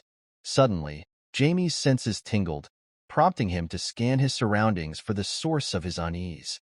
Expanding his mana, Jamie discerned Rebecca conversing with a water spirit nearby. Rebecca was taken aback by Jamie's unexpected presence, questioning his appearance. Upon seeing Rebecca, Jamie's thoughts drifted to Jane, evoking a somber expression. Concerned, Rebecca inquired about Jamie's melancholy demeanor, surmising that he was still reeling from the events of the previous day. Then Rebecca hugged Jamie, and Rebecca tells Jamie that everything will be all right. Moved by Rebecca's empathy, expressing gratitude, Jamie affirmed his well-being to Rebecca. She shared a lesson her father had imparted, that sharing burdens lessens their weight. Rebecca confided her own sadness at being unable to continue their conversation from the day before, emphasizing the importance of companionship during trying times. Rebecca expressed her gratitude for the time they spent together. Jamie mirrored her sentiment, noting the coincidence of their shared thoughts. Rebecca's joy was evident at their connection. Observing her, Jamie mused that Rebecca was distinctly different from Jane, a realization he found comforting. He remarked on the Bale family's tradition of contracting with wind elementals, prompting Rebecca to reveal her own desire to form such a bond. However, despite her natural affinity for the spirits, the wind elementals rejected her attempts to make a contract. Despite this setback, an Undine eventually appeared to Rebecca, affirming her destiny to forge a contract with the spirits. However, Rebecca confessed that she had hastily made the contract without consulting her father, a decision she now regretted. Jamie contemplated the significance of Rebecca's revelation, considering the involvement of the Elemental King in her destiny. The contract with the Elemental King was unlike any other elemental bond. It was a soul contract, binding them to each other's lives. Jamie speculated that when Jane's soul reincarnated as Rebecca, the Elemental King would have taken notice. Curious, Jamie queried Rebecca about her father's reaction to her impromptu contract. Rebecca confessed that while her father didn't scold her, he appeared disappointed. Jamie reassured her that such a contract was extraordinary, a rare occurrence where an elemental sought out an individual for a bond. Expressing regret that it wasn't the elemental Rebecca had hoped for, Jamie emphasized the significance of being chosen by the water elemental. Encouraging Rebecca to believe in herself, Jamie's words resonated with her, eliciting gratitude. Jamie, in turn, thanked Rebecca for their time together before departing for the palace. Upon entering, Jamie found Alf and Renan waiting for him. Perplexed by their presence, Jamie listened as Alf apologized for his previous actions. Upon hearing Alf's apology, Jamie surmised that Count Simon had compelled Alf to make amends. With newfound understanding, Jamie turned his attention to Renan, questioning his presence. Alf introduced Renan as his younger brother, prompting Jamie to inquire why Alf had brought Renan along. Jamie speculated if Alf was too intimidated to apologize alone. Renan revealed that he was the one who had provided Alf with the artifact, inciting Jamie's anger. Assessing Renan's mana, Jamie acknowledged his considerable talent, far surpassing Alf's. Renan's wit also caught Jamie's attention. Drawing closer to Renan, Jamie was informed that Renan was leaving, having offered his apology alongside Alf. Frustrated by Renan's seemingly nonchalant attitude, Jamie couldn't shake the feeling that Renan looked down on him. He noted Renan's absence from the previous day's events, speculating that Renan deemed himself superior to his father. Jamie harbored concerns that leaving Renan unchecked could lead to further trouble. Drawing closer, Jamie confronted Renan, warning him of the consequences if he was indeed responsible for the wrongdoing. With a surge of magic, Jamie cast a spell, leaving Renan bewildered as his body began to chill, as if on the brink of freezing. Facing Renan with steely determination, Jamie offered him one last opportunity to express genuine remorse. Terrified by Jamie's display of power, Renan mustered an apology, conceding to his wrongdoing. Then the scene shifts to the next day outside the palace. As everyone finally departed from the palace, Jamie felt a sense of relief knowing he was heading home. Count Simon approached him, remarking on Jamie's apparent good mood. Jamie quickly clarified that he was simply relieved to be returning home and resting. Count Simon expressed regret that they hadn't had a chance to chat, and Jamie echoed the sentiment, admitting he had been looking forward to speaking with Count Simon. Count Simon inquired if Jamie wished to stay longer, but Jamie declined, citing his overwhelming exhaustion and the pressing need for rest. Count Simon acknowledged Jamie's fatigue and hinted at the growing attention Jamie was attracting in the magical world. Jamie acknowledged this awareness, prompting Count Simon to remark on Jamie's self-awareness. Jamie affirmed that he did indeed understand his own significance in the magical community. Jamie informed Count Simon that he had administered punishment to Renan. Count Simon responded that he had anticipated such action, noting Renan's demeanor since the previous day. Jamie questioned whether Count Simon was angry at him for punishing Renan, but Count Simon assured Jamie that Renan had merely faced the consequences of his actions, which didn't warrant anger. Jamie then suggested that Renan displayed considerable magical talent and proposed the idea of teaching him. Count Simon, however, asserted that he was well aware of Renan's abilities, dismissing them as insignificant. Undeterred, Jamie argued that with proper training, Renan could potentially reach Count Simon's level of skill. Jamie pointed out that Renan's inability to express his talent was due to the influence of those around him, placing blame on Count Simon for not recognizing Renan's potential. Jamie contrasted Renan's hidden talent with Alf's more ordinary abilities, leading Count Simon to question whether he had misjudged Renan. Count Simon marveled at Jamie's revelation, realizing that Jamie had uncovered talents in his son that even he, an 8th-class mage, had failed to recognize. It felt as though a great mage stood before him, validating Jamie's discernment. Jamie speculated that perhaps Count Simon himself could break through his own barriers with his son's assistance, surprising Count Simon with the notion. As Jamie prepared to depart, he cautioned Count Simon not to take his words too seriously, dismissing them as those of a mere child. However, as Jamie left, Count Simon couldn't help but smile, feeling a sense of regret at the missed opportunity. Later that night, Jamie, cloaked in black, ventured into the forest with Black by his side. There, he met with Jance and Philip, urging them to share their findings. Philip revealed that the Zenith Church had been performing altruistic acts throughout Heath, providing aid to the needy without seeking payment, offering food and shelter to those in need. The Zenith Church had been garnering widespread admiration, thanks to their altruistic efforts. Recently, they had even established an orphanage, further enhancing their positive reputation. Jamie queried Philip about when the Zenith Church had begun their activities. Philip informed him that it was right after Count Welton dismantled the criminal group Reaver 2 months prior. Following this event, the Zenith Church had initiated their missionary work, reaching out to the impoverished. Initially, the citizens had paid little heed to their presence. However, through continued acts of kindness and mercy, the people gradually began to rely on the Zenith Church. Eventually, many of them became devout followers, elevating the church's status in Heath to an unprecedented level of reverence and respect. Shocked by this revelation, Jamie couldn't reconcile the benevolent image of the Zenith Church with his understanding of their true nature. He doubted that the church would engage in such charitable endeavors without ulterior motives. Jamie posed a thought-provoking question to both Philip and Jance. Could war and peace coexist? Confused, they both answered with a resounding no. However, Philip added that he believed the two were intricately linked.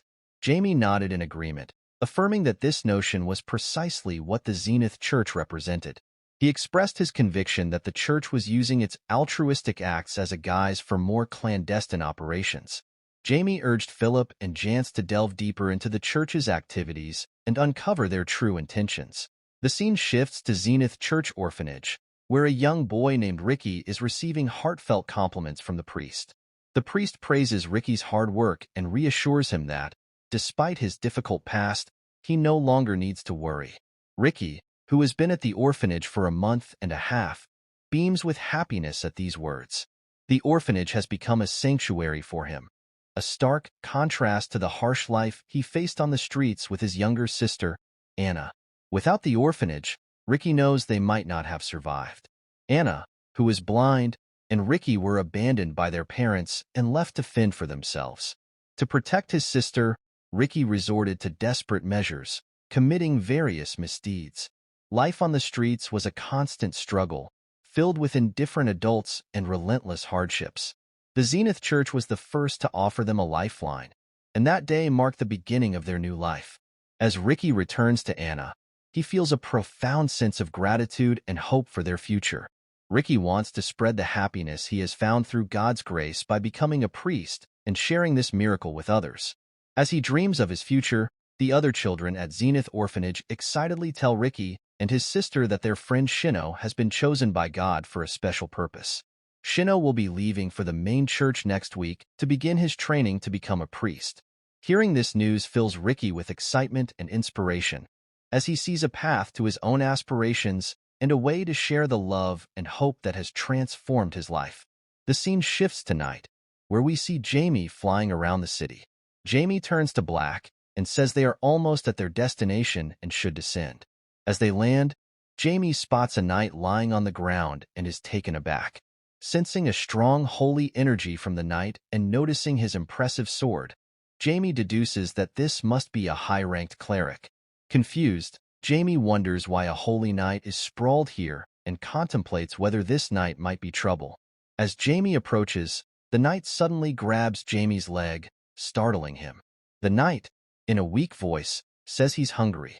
Jamie, finding the situation unexpected and somewhat amusing, decides to leave the knight and departs.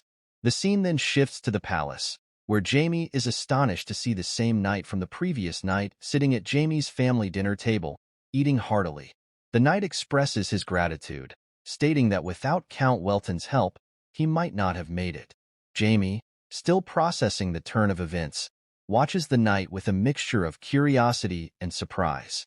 Hearing this, Count Welton states that he didn't do much, crediting his troops for bringing the knight back.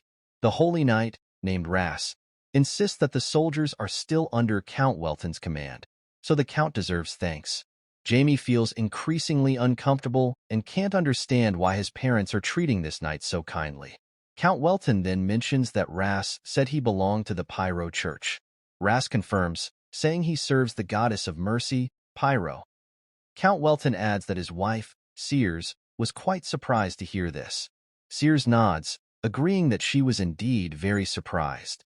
Ras, sensing something, asks Sears if there's a problem. Sears asks Ras if he happens to know Bishop Sapphira. Ras's eyes widen as he inquires if Sears could be from Afton. Sears corrects him, stating she is from the Bell family. At this revelation, Ras suddenly stands up from his seat and greets Sears respectfully.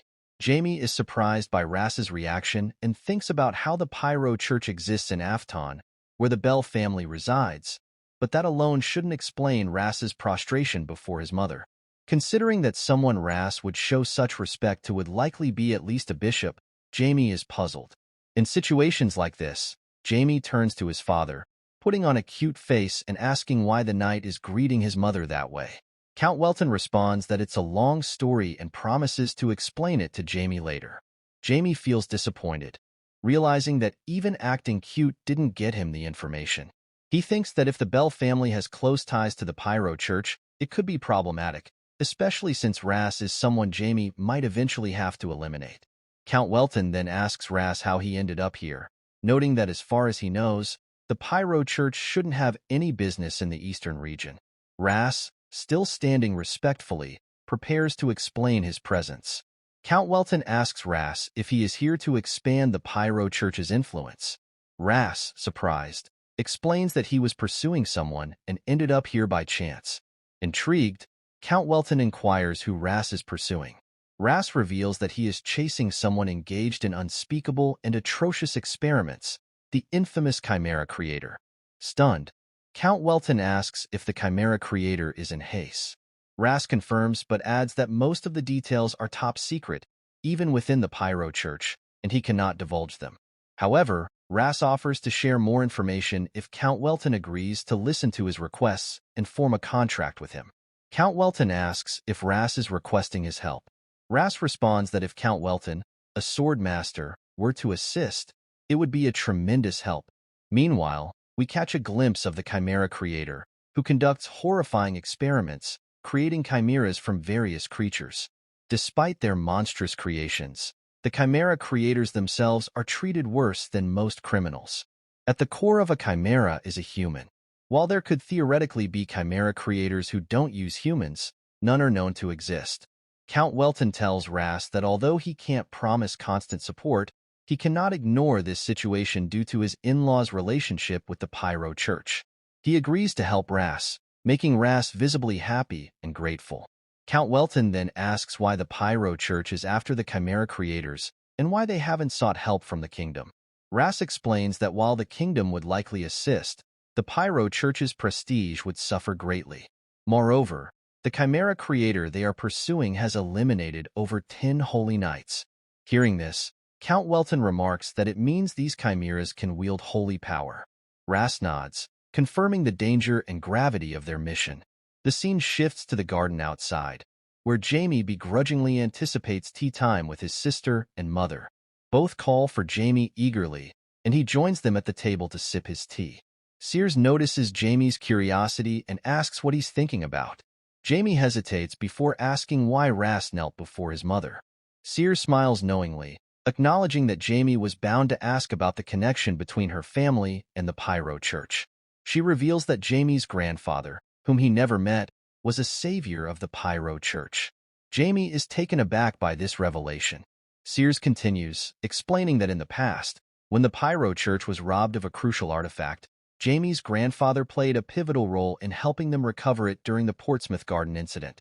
This incident involved the followers of the Demon King attempting to use the church's sacred relic to summon their leader, only to fail. Jamie turns to his mother in disbelief, asking if their family was directly involved in such a significant event. Sears tells Jamie that her grandfather passed away while trying to prevent the summoning of the Demon King. As a gesture of gratitude, the Pyro Church bestowed upon the Bell family the title of Archbishop and vowed to treat them and future generations as honorary bishops for the next century. Hearing this, Jamie realizes why his mother seemed a bit melancholy, and he wonders if she was close to her grandfather. Being treated as bishops by the Pyro Church might seem like a ludicrous reward, but Jamie understands the significance. It was their only sacred relic, after all. Jamie sees this as an advantage and resolves to use the influence of the Pyro Church to its fullest extent.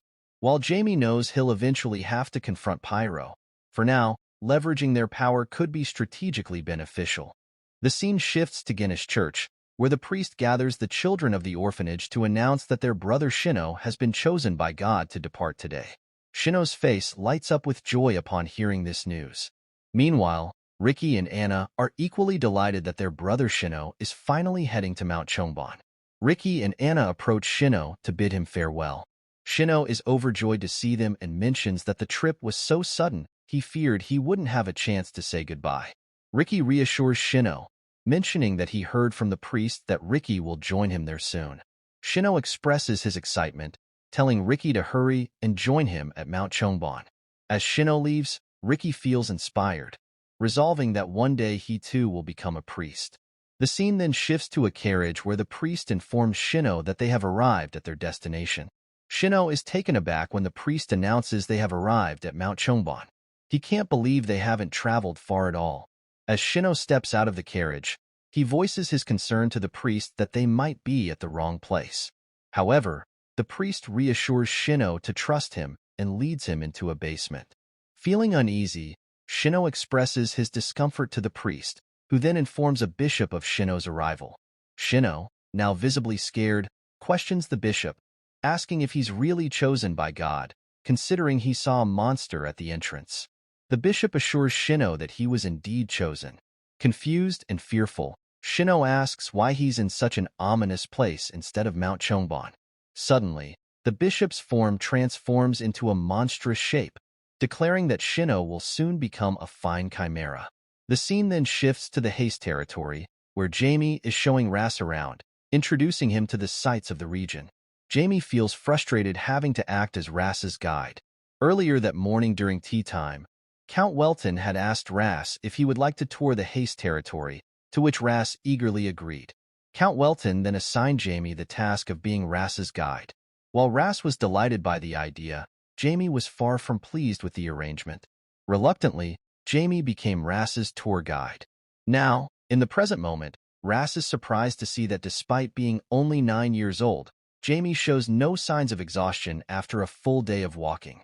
Not only that, but Jamie seems to have a remarkable memory for all the details of their tour. Ras begins to think that Jamie has the potential to rise to at least an executive position or higher in the future. Ras realizes why Count Welton chose Jamie for the job. Grateful for Jamie's guidance throughout the day, Ras thanks Jamie sincerely for making the sightseeing tour of Haste territory such an enjoyable experience. Jamie, reflecting on the day, admits that even though it had been a while since leaving the house, they had also enjoyed the sightseeing experience. After they finish sightseeing, Ras suggests they head home. Jamie declines Ras's offer of a handshake, opting instead to ask him a question. Ras agrees, urging Jamie to ask right away. Jamie cuts to the chase, questioning Ras about what he was discussing with Jamie's father yesterday. Ras is taken aback by Jamie's directness, expecting Jamie to ask about something else, like the role of a holy knight. Ras explains to Jamie that he and Count Welton were discussing how Jamie will grow up to be more handsome. Jamie, feeling frustrated, tells Ras not to lie. Ras insists that's exactly what they discussed, but Jamie dismisses it, saying even a child wouldn't believe such a claim. Sensing Jamie's distrust, Ras apologizes for misleading him. As they prepare to leave, Jamie senses that something significant must be happening in Haste, prompting Ras's interest in sightseeing the territory. Jamie's mind races with questions about what might be unfolding. Despite Ras's repeated apologies, Jamie continues to ignore him. Instead, Jamie informs Ras that there's one more place they haven't visited yet, the Guinness Church's Haste branch. As they arrive at the entrance of the Guinness Church, Ricky, who is outside cleaning, immediately recognizes Jamie. He remembers Jamie from the night they crossed paths when Jamie was wearing a cloak. Ricky calls out to Jamie in surprise. Jamie is taken aback, realizing there was no point in changing his hair color, as Ricky recognized him right away. Ricky runs towards Jamie, asking if he changed his hair color. Suddenly, a carriage approaches from another direction, heading straight towards Ricky. Ras moves to help Ricky, but Ricky is frozen in fear, believing this might be the end. Ras fears he won't reach Ricky in time. Just in the nick of time, Jamie leaps into action. He casts his chain arena spell, creating a barrier that blocks the path of the carriage's horses. Ras manages to save Ricky just in time, using his surprise at Jamie's magical ability. Ricky, overjoyed at being rescued, gratefully embraces Jamie. Meanwhile, Ras is astounded by the spell Jamie used, realizing it surpasses the abilities of most mages Ras has encountered. He ponders how powerful Jamie could become in just a few years, foreseeing Jamie as a formidable presence. Interrupting Ras's thoughts, Jamie asks why Ras is staring and suggests they proceed into the Guinness Church. Inside, Ricky takes charge, insisting on guiding Jamie and Ras. He explains that the orphanage houses children who have nowhere else to go. Their conversation is interrupted by a woman entering, inquiring about Ricky's whereabouts and the identities of the two accompanying him. Ricky introduces Jamie and Ras, explaining how they saved him from the carriage incident. The woman, a priestess, listens attentively and then asks Ricky if he's injured anywhere. The priestess extends her gratitude to both Jamie and Ras for saving Ricky. Ras modestly downplays their role, stating that as a priest devoted to worshipping Fiyero, it was their duty to intervene. The mention of Fiyero surprises the priestess. Ras goes on to credit Jamie for the majority of the effort in saving Ricky. Jamie then reveals his identity as the son of the local territory lord. Upon hearing this, the priestess remarks that she should have recognized Jamie immediately due to his distinctive emerald-colored hair, but she was taken aback by the word accident. Jamie is puzzled by the priestess's reaction, noting that someone from Hace would have recognized him based on his hair color alone. He senses there might be something the priestess is hiding. Turning to Ras, the priestess inquires if he came to bring Ricky back. Ras responds that he did not. Ras explains that he came here after hearing that the Zenith Church had established its foundation in this territory earlier this year. The priestess, assuming Ras is here for a tour, instructs Ricky to show the young master around and asks Ras to follow her. Jamie senses the priestess's intention to separate him from Ras and wonders if she might be planning to eliminate Ras. He decides that he should create some sort of insurance, just in case. As Jamie leaves with Ricky, he tells Ras that they will be having dinner together with Jamie's parents later, and that he will meet Ras again then. Ras acknowledges Jamie, saying he will see him later. Ricky, clearly anxious, begins to show Jamie around the church. Noticing Ricky's discomfort, Jamie tells him to speak to him as he did before, reassuring him that he doesn't care about formalities and that Ricky should feel free to talk as he wishes. Ricky brightens up at this, grateful for Jamie's understanding, and excitedly tells Jamie that he will show him the whole place. Jamie observes Ricky's excitement and wonders why he seems so eager. Ricky leads Jamie to the room where he and his sister stay. Opening the door, Ricky announces to his sister that he has brought a friend. Anna, hearing this, comes forward to greet Jamie. However, Jamie is taken aback when he sees Anna. Seeing Jamie's reaction, Ricky asks if something is wrong. Jamie, stunned, realizes that Ricky's sister, Anna, possesses the qualities of a saintess, particularly evident in her eyes that radiate with divine power. She appears to Jamie as a messenger of God sent from the heavens, someone who can wield the power of their worshipped deity more naturally than anyone else. Individuals like Anna are endowed with intense divine power within a specific part of their body. Jamie contemplates that Anna's blindness might be due to the overwhelming divine power within her. However, Jamie predicts that once Anna awakens her powers as an adult, she will gain the ability to perceive the entire world through her godly eyes. Jamie foresees a high likelihood that she could become a formidable adversary in the future. Jamie contemplates whether he should eliminate Anna immediately, but dismisses the idea knowing that a cleric would surely be aware of her existence. Realizing the potential danger in acting rashly, Jamie decides against it. Suddenly, Ricky teases Jamie, suggesting he's smitten with Anna. Jamie brushes off Ricky's remark, but Anna playfully hits Ricky with the book she was holding and asks him to read her a book. Meanwhile, Jamie ponders the extent of the divine power Anna possesses. Regardless, Jamie resolves to tread cautiously around these siblings. As Jamie prepares to leave the room, Ricky asks where he's going. Jamie replies that he's heading back, prompting Ricky to insist on accompanying him to the entrance. During their walk, Jamie asks Ricky about his aspirations. Ricky explains that initially, he was content just being with Anna, but after arriving here, he's changed his mind. Now, Ricky desires to be chosen by Zenith and become a priest. Ricky confides in Jamie, revealing that he felt jealous yesterday when a friend from the orphanage was chosen to go to the main church. Jamie is surprised by this revelation, his thoughts immediately turning to the significance of being chosen by the church. Curious about Ricky's past, Jamie asks where Ricky and his sister were before they came to the orphanage. Ricky admits that he was a henchman for Reavers. Upon hearing this, Jamie becomes convinced that Zenith Church is behind the Chimera incident. The scene then transitions to outside, where Ras tells the priestess that it was pleasant speaking with her. The priestess reciprocates the sentiment, saying that it was a pleasure for her as well. She then informs Ras that she will guide him to where the young Master Jamie is located.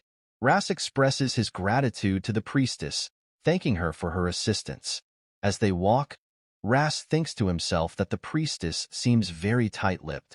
He speculates that this might be due to a lack of trust in priests from other churches and wonders if these individuals might be connected to the Chimera incident.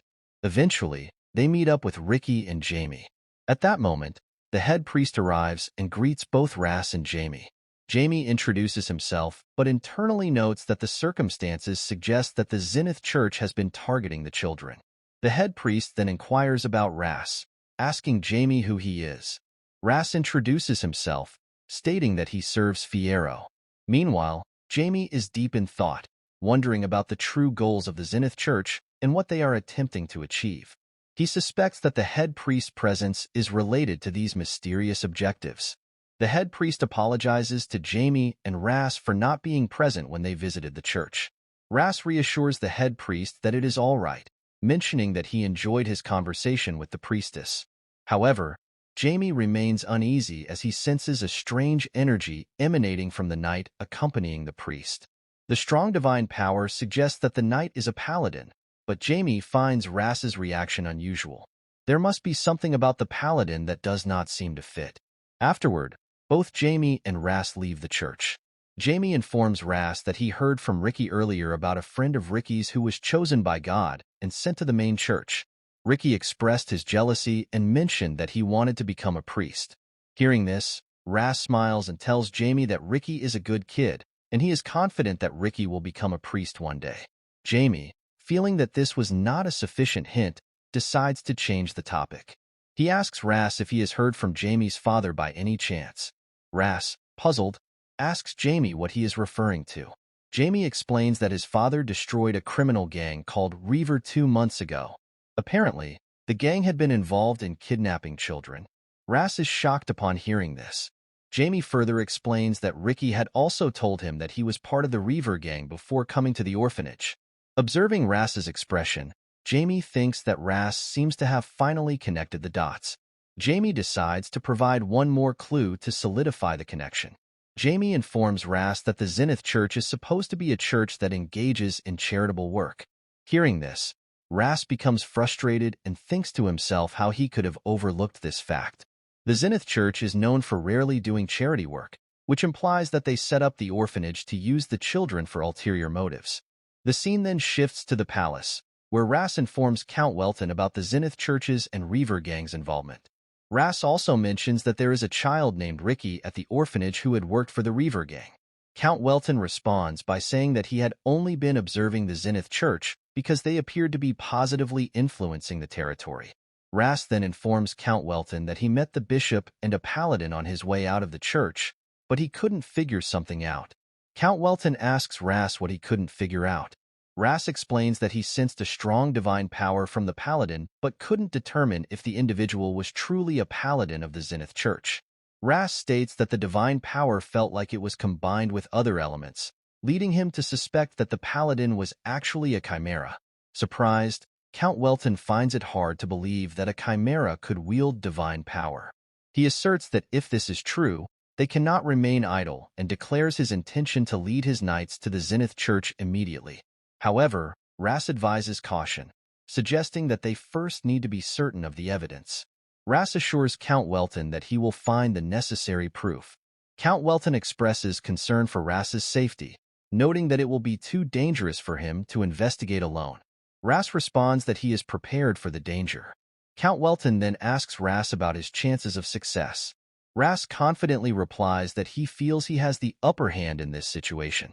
Count Welton then tells Ras that he will send 3 of his men with him for additional support.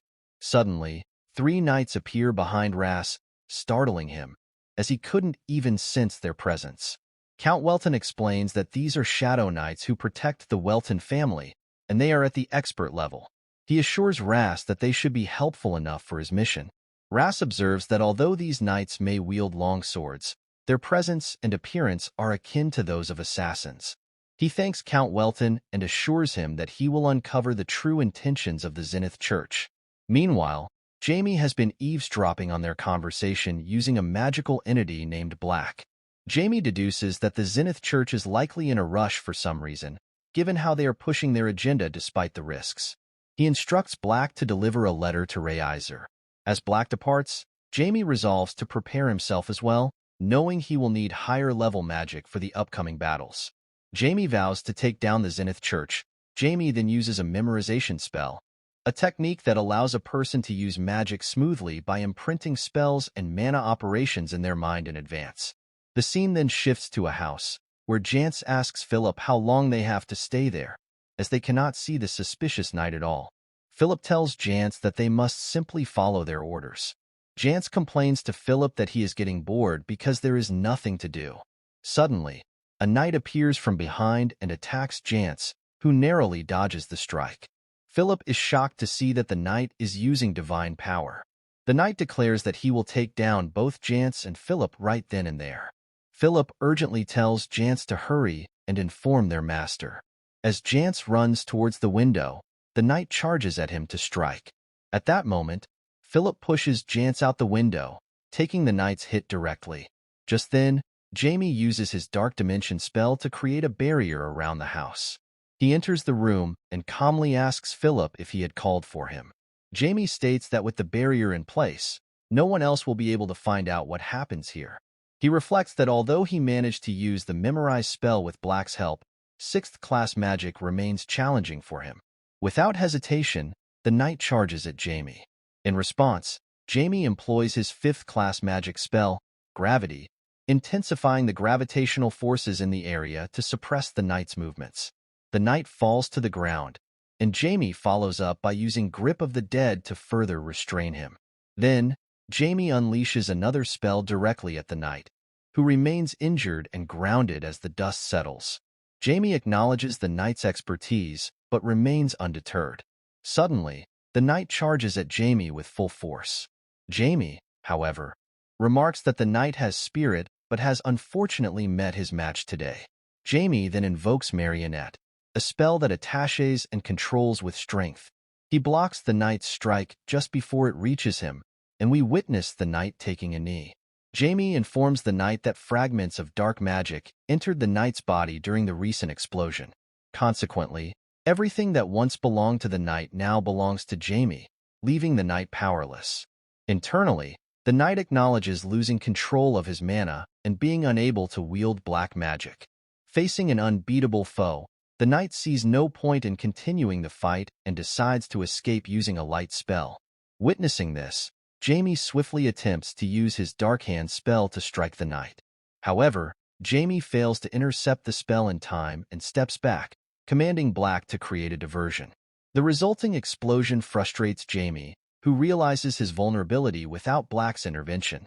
Jamie is surprised that the knight could breach the dark dimension using maximum holy energy but resolves not to let the knight escape. He directs Black to absorb the light emitted by the knight as he flees, hoping to prevent the knight from getting away. Jamie strikes directly at the knight, revealing him to be a chimera. Jamie is surprised by this revelation, but quickly casts his chain area spell to immobilize the chimera. He follows up with another spell, Demi-Boom, an explosion of darkness designed to destroy even tough armor. The spell hits the chimera directly, causing significant damage to its physical body and rendering it immobile. As the chimera reaches its damage limit, a fragment of its essence escapes through the window, shocking Jamie, who was unable to capture it. Philip enters and inquires about the situation with the knight. Jamie informs Philip that he lost track of the chimera. Surprised by this, Philip questions whether they should not quickly track it down. Jamie dismisses the urgency, explaining that it doesn't matter. Philip is puzzled by Jamie's calm reaction, wondering how losing such a dangerous enemy can be acceptable. He thought they were monitoring the chimera to capture it, but Jamie's response suggests otherwise. Philip expresses his confusion to Jamie, seeking clarification on why it's acceptable to let the chimera escape. Jamie tells Philip that there isn't much to worry about, as it's not easy to erase traces of black mana. Jamie thinks to himself that the moment he used his Dark Hand spell, the knight's entire body was infused with black mana, which means Jamie can always locate the knight whenever he wishes. The scene then shifts to the head priest's room at the Zenith Church, where a fragment of the chimera enters through the window. The head priest is shocked to see that the knight was defeated and cannot believe that a chimera holy knight, imbued with holy energy, was destroyed. Back with Philip, he asks Jamie if the enemy might realize that black magic had been used on the knight. Jamie reassures Philip, saying they won't be able to detect it because his current powers are entirely different from traditional black magic. In his mind, Jamie reflects on the nature of his powers. Despite not fully understanding why current black magic is weak against holy energy, he knows that his power was originally designed for god-killing. This type of dark magic was created to annihilate holy beings entirely, leaving no trace of their existence. Jamie uses this specific form of black magic, which is why the Zenith Church, no matter what holy magic they employ, will never be able to uncover details about him. This provides Jamie with confidence and an edge against his enemies. Jamie asks Philip where Jance went. At that moment, Jance enters the room, asking if Philip is all right and expressing happiness at seeing Jamie there. Jance tells Jamie that he thought Philip would be defeated by the knight, but is relieved that Jamie took care of everything. Jamie responds affirmatively, stating that he solved the problem, and then inquires where Jance had run off to. Jance explains that he fainted for a moment after falling out of the window earlier and came back up as soon as he woke up. Hearing this, Jamie can hardly believe that a zombie fainted. Jamie then tells Jance that he is withdrawing the order to monitor the Zenith Church, as they noticed too quickly. He explains that if Jance and Philip continue to keep an eye on them openly, they will inevitably get caught, so they will need to be more discreet in their surveillance. Philip acknowledges this, saying he understands. Jamie then uses a healing spell to mend Philip's injuries. Philip is surprised by the effectiveness of the spell. Jamie advises Philip to be careful with his body despite the measures he has taken to heal him. The scene shifts to the Zenith Church, where the head priest is in disbelief that an expert-ranked Chimera Paladin, combined with 4 life forms, could be defeated so easily. He considers the possibility that Count Welton might have been responsible, but quickly dismisses the idea. If it had been Count Welton, the main body of the Chimera would not have survived, and the connection between the head priest and the paladin would not have been severed so abruptly. Such a disruption is impossible without a powerful magic barrier. The head priest then wonders if it could have been Jamie, contemplating the likelihood that a mage of that caliber exists within this territory. However, he quickly dismisses this notion as well. Despite Jamie's reputation as a genius, he is only a 4th-class magician, and facing a Chimera Paladin would require at least a 5th-class mage. Confounded, the head priest tries to deduce who could possibly have accomplished this feat at that moment. A cloaked figure appears behind the head priest, pressing a knife to his neck. The cloaked figure remarks that this is the head priest's second failure and implies that no explanation is necessary. The head priest, trembling slightly, tells the cloaked figure that it was not his fault. The cloaked figure then asks what happened to the chimera in the jar. The head priest explains that the chimera has not yet been completed. The cloaked figure responds, saying that it's acceptable for the chimera to be in its current state because it was incomplete. The head priest replies that something unexpected and annoying interfered, but assures the cloaked figure that the chimera will be completed with just 1 or 2 more experiments. The cloaked figure sternly warns the head priest that he will be watching closely and that if Count Welton gets involved, it will be over for him. With that, the cloaked figure vanishes. The head priest, flustered and anxious, cannot believe that he was being monitored by the 7 knights, the elite protectors of the archbishop in the main church of Zenith. These knights, all of master rank, are known as the 7 swords of the Zenith Church. Frustrated and feeling betrayed, the head priest wonders how the archbishop could treat him with such suspicion. He resolves that once his experiments are completed, he will rise to a position of power where he won't be subjected to such scrutiny. The scene then shifts to the palace. In the palace, Jamie contemplates the creation of a divine chimera by the Zenith Church, finding the concept both intriguing and alarming. He examines the life forms integrated into the chimera, discovering that it consists of 4 entities with remarkable magic resistance and incredible speed. At its core lies a bead imbued with divine power, which the Zenith Church used to transform the chimera into a paladin. This realization infuriates Jamie, who recalls that his purpose for ascending to this world after thousands of years is to stop the 12 gods and their machinations. The scene then shifts to the Zenith Church, where the head priest is engaged in a magical call with someone. He reports that the chimera was attacked and that its main body barely survived due to the intervention of an unknown third party. The person on the other end of the call inquires about the head priest's plans moving forward. The head priest responds that he intends to select one more individual, a faithful servant of Zenith, for the next experiment. It is then revealed that this person is Ricky. The scene shifts to the main hall of the Zenith Church, where all the children have gathered. Ricky wonders why the head priest has assembled everyone today, speculating that perhaps another person is being chosen. Ricky's sister expresses excitement, saying that it would be great. The head priest then addresses the crowd, announcing that he has good news to share. Another oracle has been passed down to them by God. A murmur spreads through the hall as the children speculate that someone is being chosen, just like Shino was. The head priest confirms their suspicions, stating that Zenith desires one of them this time as well. The children buzz with excitement at this revelation. The head priest then announces that the one who has been selected this time is Ricky. Ricky stands in shock as the other children cheer and celebrate his selection. The scene then transitions to the palace, where Sears remarks that the rain has almost stopped. Jamie tells his mother that the weather should clear up soon. Sears asks Jamie if he enjoys having tea on rainy days, to which Jamie responds half-heartedly, saying that the scent of rain is refreshing and being with his mother makes it even better. His mother, delighted by his words, hugs him tightly. Their tender moment is interrupted when a worker enters the room, informing them that there is a guest for the young master. A commoner child arrived, claiming to be Jamie's friend and seeking to find him. Hearing this, Jamie initially thinks it can't be the Valle sisters since it's a commoner. Then, Jamie realizes that it must be Ricky. He tells the worker to let the child in, confident that he knows who it is. Ricky walks in and greets Jamie's mother warmly. Jamie's initial suspicion is confirmed. It is indeed Ricky.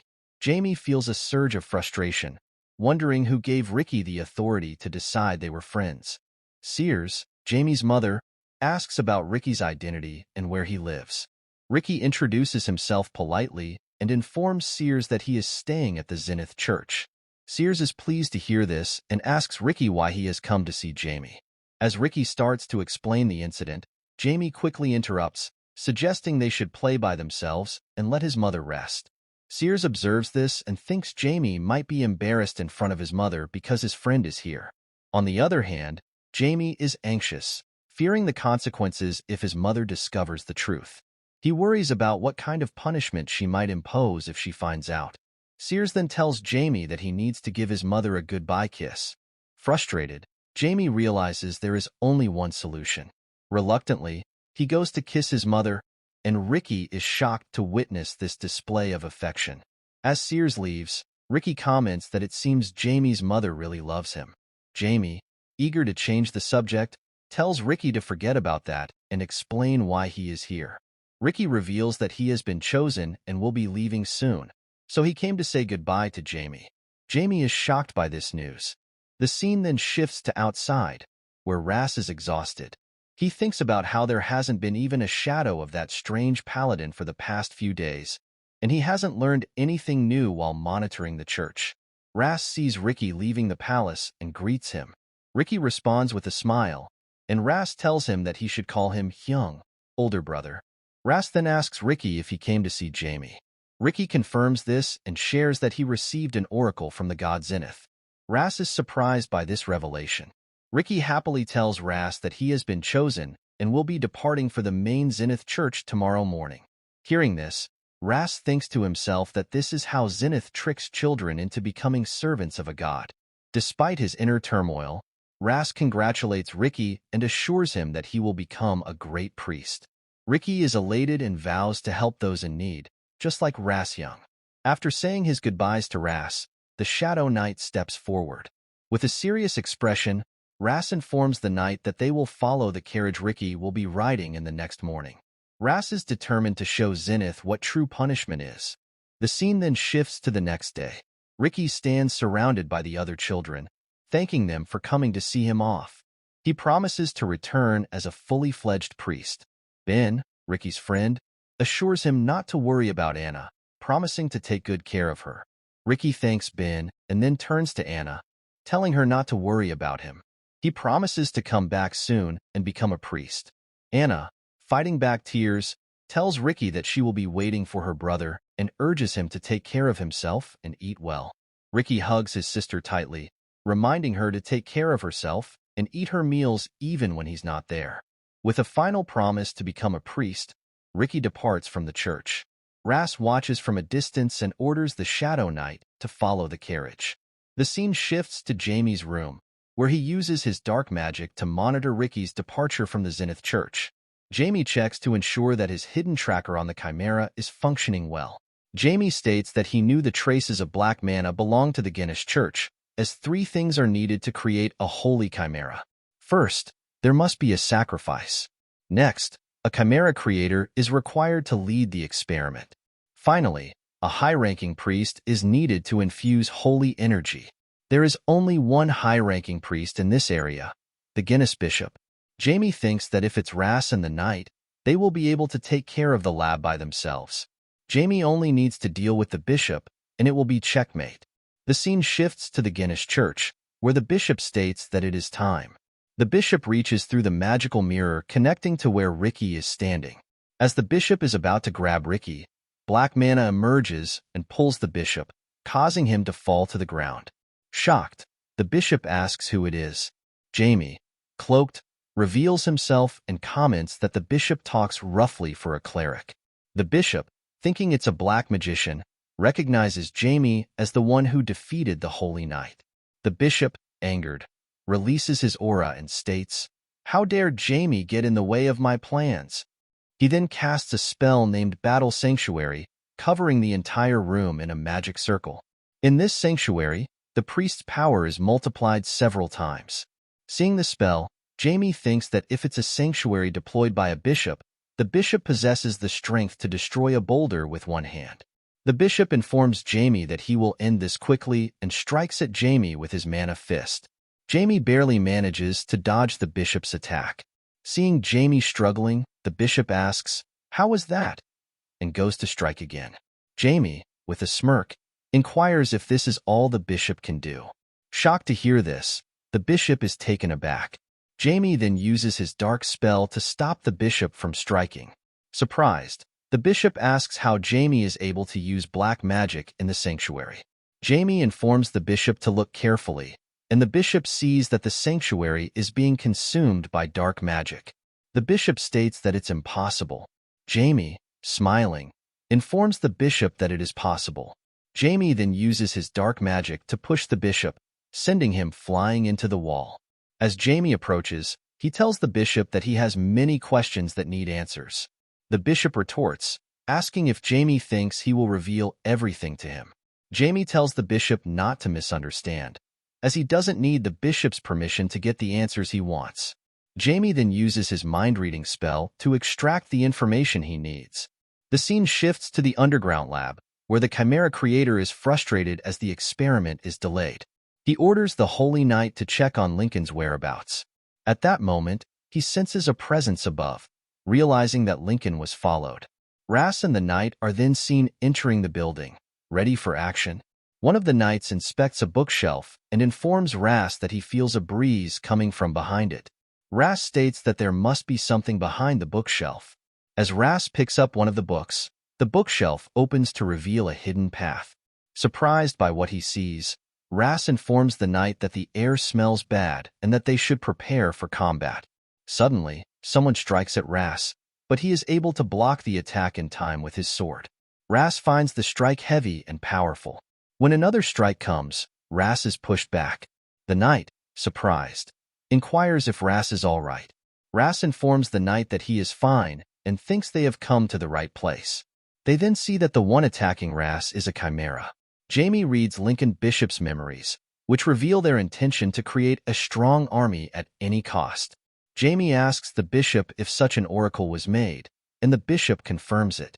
Jamie then orders the bishop to inform the counts of what he has just said, using a brainwashing spell to ensure the bishop cannot reveal anything about Jamie to the counts. Jamie then disguises himself as Lincoln Bishop and prepares to enter the lab. Meanwhile, in the lab, Killian is frustrated, wondering why Lincoln is so late. Killian thinks that if it weren't for the experiment, he would have dealt with Lincoln already.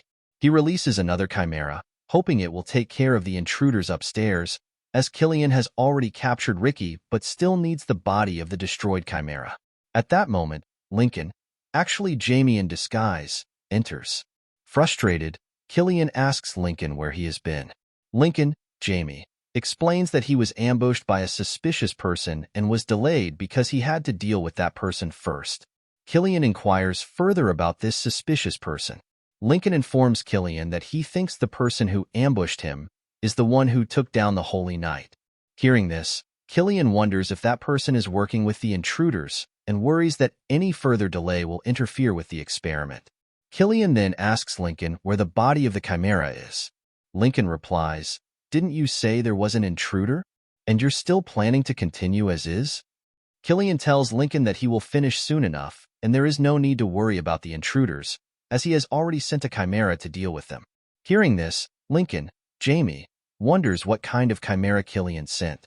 Killian then grabs the chimera's body and places it on Ricky's body, wondering what kind of new chimera will be born. Killian asks Lincoln what he thinks about it. Jamie, as Lincoln, thinks to himself about Killian's question. He then replies, "It will probably be stronger than the previous failure." Killian, annoyed, asks Lincoln why he is stating the obvious. Killian uses an injection on the chimera's body, causing it to start merging with Ricky.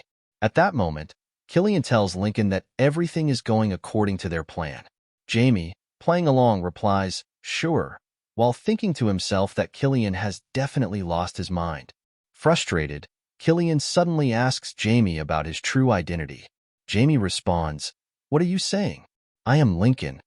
Hearing this, Killian goes to strike at Jamie, insisting that he is not Lincoln. The scene shifts to Ras and the soldiers, who have taken down the first chimera they encountered. As they move forward, another chimera suddenly appears and takes down one of the soldiers. Shocked, Ras and the soldiers strike at the chimera, but their attacks are deflected. Ras realizes that this chimera is on a completely different level from the others. He states that the space is too narrow for him to strike effectively, but still uses his sword of judgment to attack the chimera. To Ras's surprise, the chimera is able to withstand his strike. The chimera closes the distance between itself and Ras in an instant. Surprised, Ras thinks he was careless and that it's now too late to dodge the chimera's strike. He wonders if this is how he is going to die, but at that moment, the soldiers with Ras step forward and strike the chimera, saving him. They tell Ras to retreat and leave the injured soldier behind. Shocked, Ras tells them they can't leave someone behind. The soldiers inform Ras that they were given orders to assist him. One soldier strikes the chimera as a diversion, while another tells Ras they should start moving. Ras insists they can't leave the other soldiers behind, but the soldier explains that they are the Shadow Knights, who act to produce the most optimal results. These Shadow Knights are in absolute obedience to their liege, and this is their only purpose. Frustrated, Ras thinks to himself that he will never tolerate such a thing. The soldier barely manages to stop the chimera's strike. Seeing this, Ras steps forward, uses his divine power, and takes down the chimera with a single strike. Ras thought to himself that, in the end, he had to use his power as a divine executioner of the Fierro Church. The divine executioners are the 7 paladins endowed with divine powers by Fierro, the goddess of benevolence and punishment. This power has a short duration and severe side effects, but it exerts a powerful divine force. Ras also notices that the third soldier who was injured has been healed. He states, "This is the power bestowed upon me by Fierro." In his mind, Ras knows that once the divine executioner's power fades, all the pain suffered by the others will be transferred to him. However, he decides not to tell the soldiers about this. Ras informs the soldiers that it's a relief they are fine, and then they move forward. The scene then shifts to the lab, where Jamie blocks Killian's strike. Frustrated, Killian states, "How dare a black mage interrupt my experiments?" Jamie retorts, "I don't think that's something I should hear from a guy who is half chimera himself." Hearing this, Killian tells Jamie that he will show him his true powers, and then reveals his wings. Seeing this, Jamie wasn't impressed at all. He then uses his black magic to grab the chimera body and destroys it. Killian becomes enraged. Jamie suggests they change locations and cast a spell that covers the entire room with a magic circle. Killian is shocked to see that Jamie can use teleportation magic.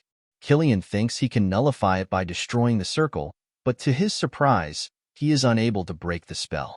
They are then teleported to a forest outside. Frustrated, Killian asks Jamie why the spell wasn't destroyed. Jamie smiles and says, "It's because you're so weak." He then states they should have a good time in the forest, and once they finish, he will completely destroy Killian and make him his servant. Frustrated, Killian attacks Jamie using his chimera body, but Jamie blocks all the strikes. Sitting on a tree branch, Jamie remarks that things should be about done at the church with Ras and the Shadow Knights. Killian informs Jamie that he wonders about that, as they don't know he sent 2 more chimera elites. Jamie is surprised to hear this. At that moment, Killian sees an opening and strikes at Jamie with full force, but Jamie dodges the attack. Killian then informs Jamie that although the intruders managed to take down 1 chimera, they will never survive since he sent 2 more. Hearing this, Jamie tells Killian that his foolhardiness is over the top. Killian closes the distance between them, stating that this is confidence. Seeing Killian up close, Jamie thinks that there are 9 different living species in Killian's body, and he seems no longer human. The combination of Killian's abilities is impressive, and Jamie gets excited at the thought of making Killian his servant. The scene shifts to the church, where Ras and the knights have found the lab. Ras orders the knights to find Ricky first. In his mind, Ras thinks he still has 20 minutes left, and that they need to find Ricky before the power of the divine executioner disappears.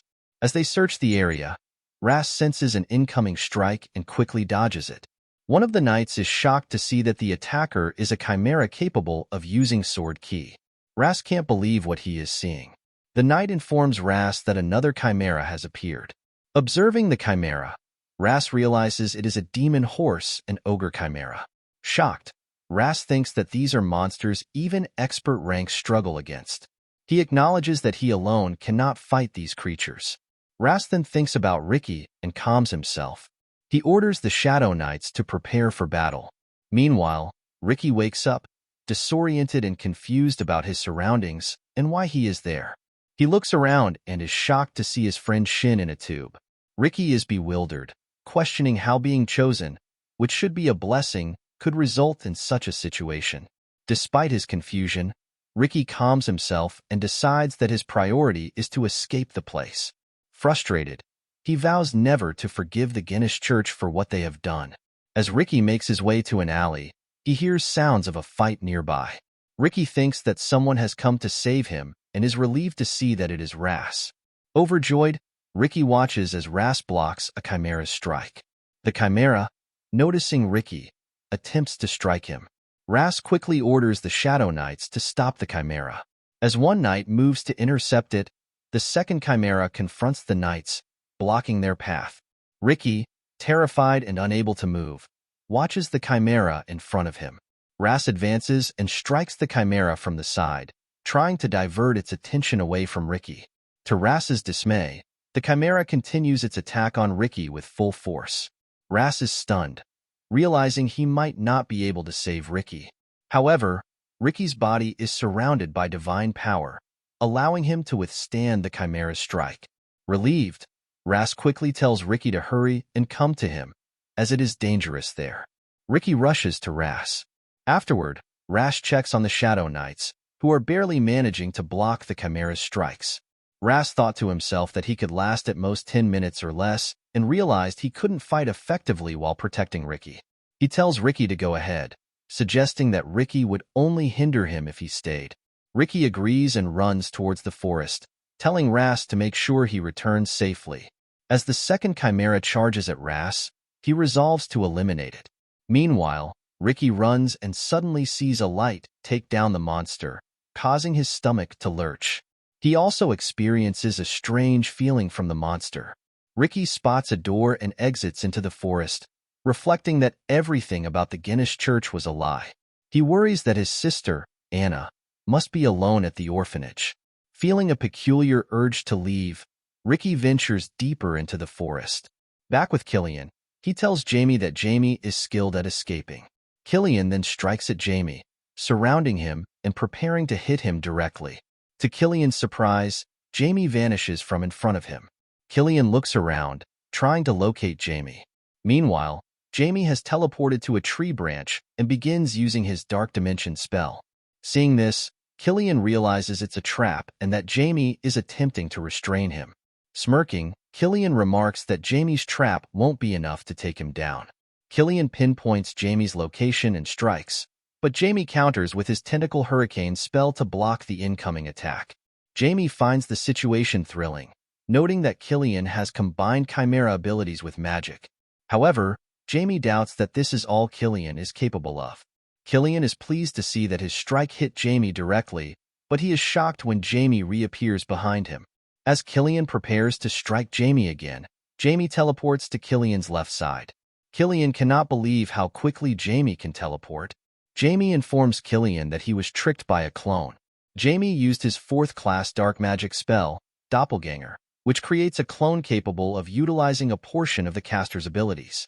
The moment they make eye contact, one of the two will dissipate. Jamie informs Killian that he will be defeated, attributing it to Killian's inability to gauge his opponent's strength accurately. Jamie then casts his decay spell on Killian. Killian is confused about what is happening to his body. Jamie explains that Killian's body will slowly decay and decompose. Frustrated, Killian demands Jamie stop using these cheap tricks and vows to defeat Jamie immediately. Jamie responds that he has prepared one more thing and uses his spell, Black Ball. Killian tells Jamie to stop talking nonsense, but the spell hits him directly. The Black Ball spell causes whoever touches the sphere to experience their sense of pain intensified threefold. Jamie then asks Killian how it feels to writhe in the pain of decomposing. Observing that Killian is still enduring the pain, Jamie decides to use his gravity spell. Killian falls to the ground with incredible speed. Seeing Killian defeated, Jamie tells Black that he has done well and should rest for now. Killian tries to get up, and Jamie remarks that such pain should be enough to kill a person. Jamie wonders how much Killian must have experimented on his body.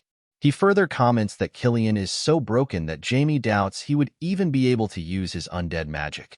Nonetheless, Jamie resolves to take whatever knowledge he can from Killian. At that moment, 2 Chimera that had been left behind appear and move in front of Jamie. Jamie realizes he has miscalculated, and that he has used too much mana earlier. Despite this, Jamie strikes Killian directly, but Killian is still able to withstand the blow. Jamie comments that if Killian had died from a single strike, he wouldn't be in so much pain now, and yet Killian still survives. Jamie is incredulous that Killian can endure his attacks and wonders how he can defeat him.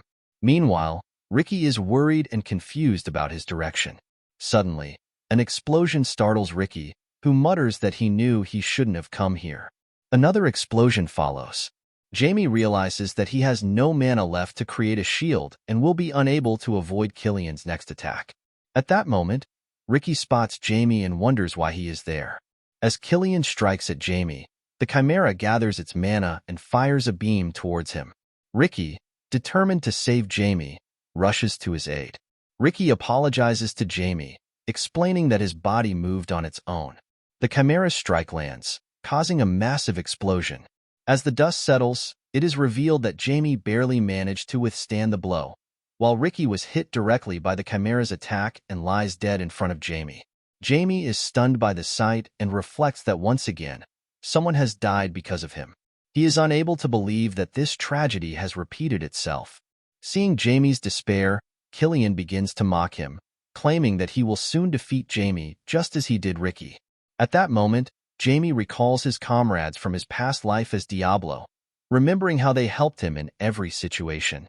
Jamie's body becomes enveloped in a dark blue aura, and both the Chimera and Killian feel the intense pressure emanating from him. With a serious expression, Jamie declares to Killian that he will make him pay. Jamie then recalls the very first authority he established through necromancy and summons his undead army, created as a rebellion against divinity. In his previous life, Jamie had confronted the forces of the 12 gods.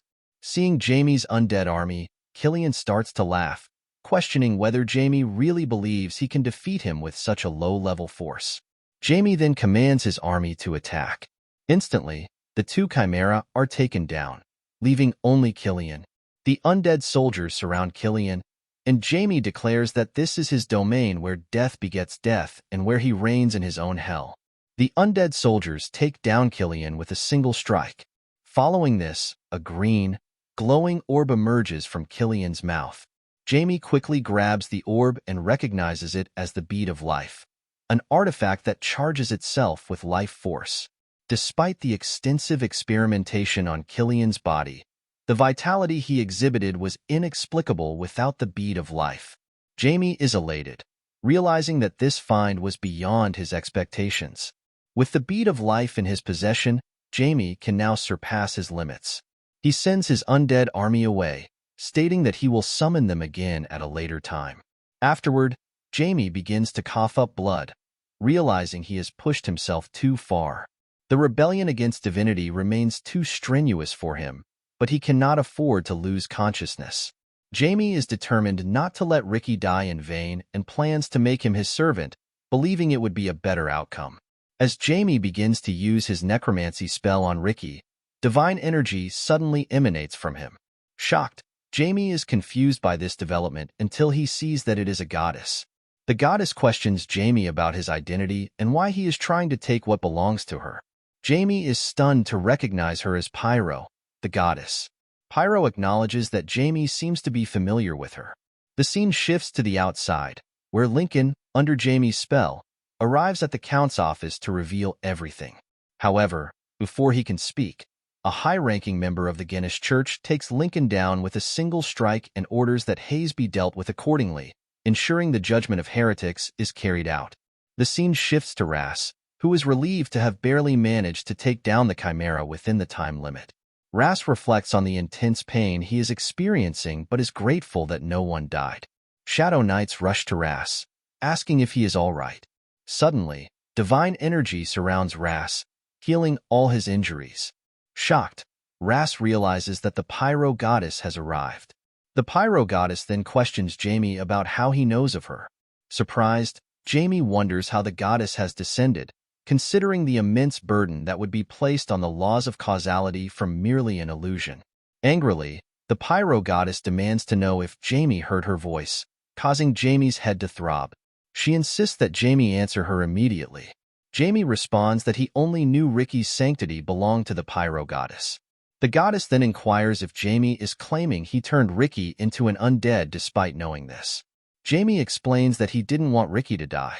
Angered, the Pyro Goddess accuses Jamie of suggesting that undead are not truly dead, deeming it a grave act of disrespect towards the deceased. The Pyro Goddess asks Jamie why he does not understand the value of life. Frustrated, Jamie responds that it is the goddess herself who fails to appreciate life's preciousness. The Pyro Goddess is stunned by this accusation and finds it hard to believe. Jamie remains unfazed by her reaction. The Pyro Goddess then informs Jamie that Ricky will become her apostle. She warns Jamie that if he turns Ricky into an undead, she will never forgive him. Jamie is surprised by this revelation. An apostle is someone who is closer to the gods than anyone else, possessing the strength to be the greatest holy knight or the perfect cleric. Jamie reflects that while he knew Ricky had some sanctity, he never expected him to be an apostle. The Pyro Goddess's descent confirms this. Jamie finds the situation even more ironic than he anticipated. He apologizes to the Pyro Goddess and asks how he can make amends for his actions. The Pyro Goddess is puzzled by Jamie's statement. Jamie informs her that darkness has already taken hold of Ricky, and half of Ricky is now undead. Infuriated by this revelation, the Pyro Goddess asks Jamie if he understands the gravity of his actions. Jamie, feeling the Pyro Goddess's anger, begins to experience pain in his head. The Pyro Goddess then questions whether Jamie has a death wish. Jamie responds that things would indeed turn dire if that were the case, as Ricky's death would also mean Jamie's demise. Frustrated, the Pyro Goddess inquires if Jamie believes his threats will sway her. Jamie explains that only one apostle can exist at a time, and losing this apostle would require the goddess to spend a long time searching for a replacement. Moreover, for a goddess to descend to this realm without restrictions, she needs an apostle. Jamie insists that he does not want Ricky to die, as Ricky is his friend. The pyro goddess, hearing this, accuses Jamie of being wicked and remarks on the elaborate scheme Jamie has devised to keep himself alive. Jamie then asks the pyro goddess why she made Ricky her apostle, suggesting that an apostle shouldn't be necessary in a world currently progressing according to the 12 gods' plans, peacefully. The pyro goddess, taken aback, asks Jamie how much he knows.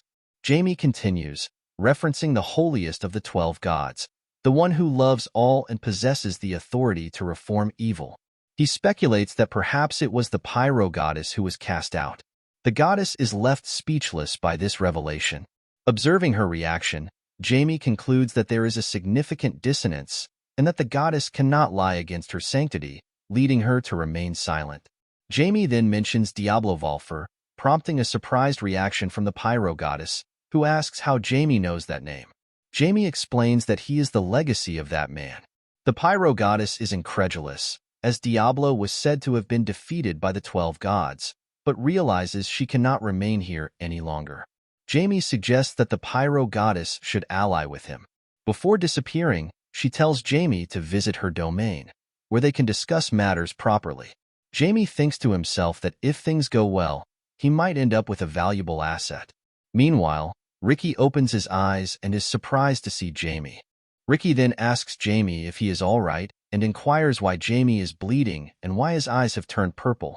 Jamie comments that Ricky is still concerned about others even in his current state. He informs Ricky that, although he is the goddess's apostle, he is also an undead. Jamie explains that he used his black magic to transform Ricky, and in his mind, he anticipates that Ricky will hold a grudge against him. To Jamie's surprise, Ricky responds that it is not a problem. Shocked, Jamie asks if that is all. Ricky explains that just because Jamie is a dark magician does not mean he is evil. Ricky believes Jamie is a good person. Jamie acknowledges this but points out that he knowingly sent Ricky into danger and even tried to kill Ricky's sibling. Ricky counters that Jamie ultimately saved him and did not harm Anna, which implies that Jamie is indeed a good person. Frustrated, Jamie tells Ricky to stop talking nonsense. However, Ricky then grabs Jamie's hand, and Jamie's injuries begin to heal. Ricky tells Jamie that he felt it would work, so he tried it out, and his healing powers were effective. Ricky then informs Jamie that Ras is on his way. Jamie says he must leave, but instructs Ricky to keep what just happened a secret. Ricky agrees and says he will see Jamie later. The scene shifts to the Guinness Church Hayes branch, where a priest approaches Count Welton. The priest claims to be affiliated with the Guinness Church and apologizes, explaining that, due to special circumstances, they cannot reveal their identities. Count Welton asks why the judges have come. The judge explains that they are here under orders from higher-ups to track down heretics. During their search, they discovered a chimera body, which they identified as Lincoln, a heretic. After receiving a confession, Lincoln was taken down. Hearing this, Ras suspects that the judges are using Lincoln as a scapegoat. Ras steps forward, accusing the judges of lying. Count Welton tells Ras to calm down, but commends the judges for their bravery. With a serious expression, Count Welton states that the judges from the Guinness Church dare to act in his territory and questions whether the judge has a death wish. Hearing this, the Guinness Church judge quickly kneels and states that they merely punished a sinner. Count Welton asserts that he is the judge over this land, and that no one may harm another person in haste without his permission. Count Welton further declares that the Guinness Church has crossed the line. The judge from the Guinness Church thinks to himself that he will be taken down if this continues but realizes he cannot simply stand down. He responds that it is presumptuous of Count Welton and warns that it would not be wise for him to oppose the Guinness Church. At that moment, Count Welton swings his sword and injures the judge's right arm. Count Welton tells the Guinness Church representative that if he does not want to be taken down immediately, the Guinness Church should leave haste right now. The judge from the Guinness Church reflects that this situation is different from what he was told. Impressed by Count Welton's handling of the matter, Ras thinks to himself that this is how Count Welton deals with things. Count Welton has avoided discussing the Chimera entirely and focused solely on asserting his authority as the lord of this territory. Ras is confident that if things continue like this, they will remain at the top. The Guinness Church representative then apologizes to Count Welton and states that the Guinness Church will provide official compensation. In his mind, He realizes that haste is a crucial stepping stone for the Eastern expansion and urges Count Welton to reconsider his decision.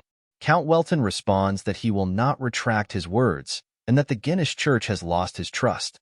From now on, Count Welton will sever all ties with the Guinness Church. The representative from the Guinness Church has no choice but to accept Count Welton's orders. Ras feels a sense of relief upon hearing this. Subsequently, the Guinness Church paid a hefty compensation and withdrew. A guest arrived for Ricky and Anna. Shocked, Anna asks Ricky about the visitor's identity. Ras introduces himself as the Holy Marshal of the Pyro Church. He explains that both Ricky and Anna will become symbols of the Pyro Church as apostles of the goddess. He further mentions that one day, Anna will awaken as a saintess and, when that time comes, she will gaze upon the world with her holy eyes. Ras assures them that Afton will do its utmost to welcome both Ricky and Anna. Ricky is overjoyed to hear that his sister Anna will soon be able to see. He hugs Anna happily, stating that she will be able to see the world in the future. The simultaneous appearance of an apostle and a saintess is an omen of great troubles to come. Ras thinks that even if such troubles draw near, he will do his utmost to protect both. Thus, the three came to depend wholly on the Pyro Church.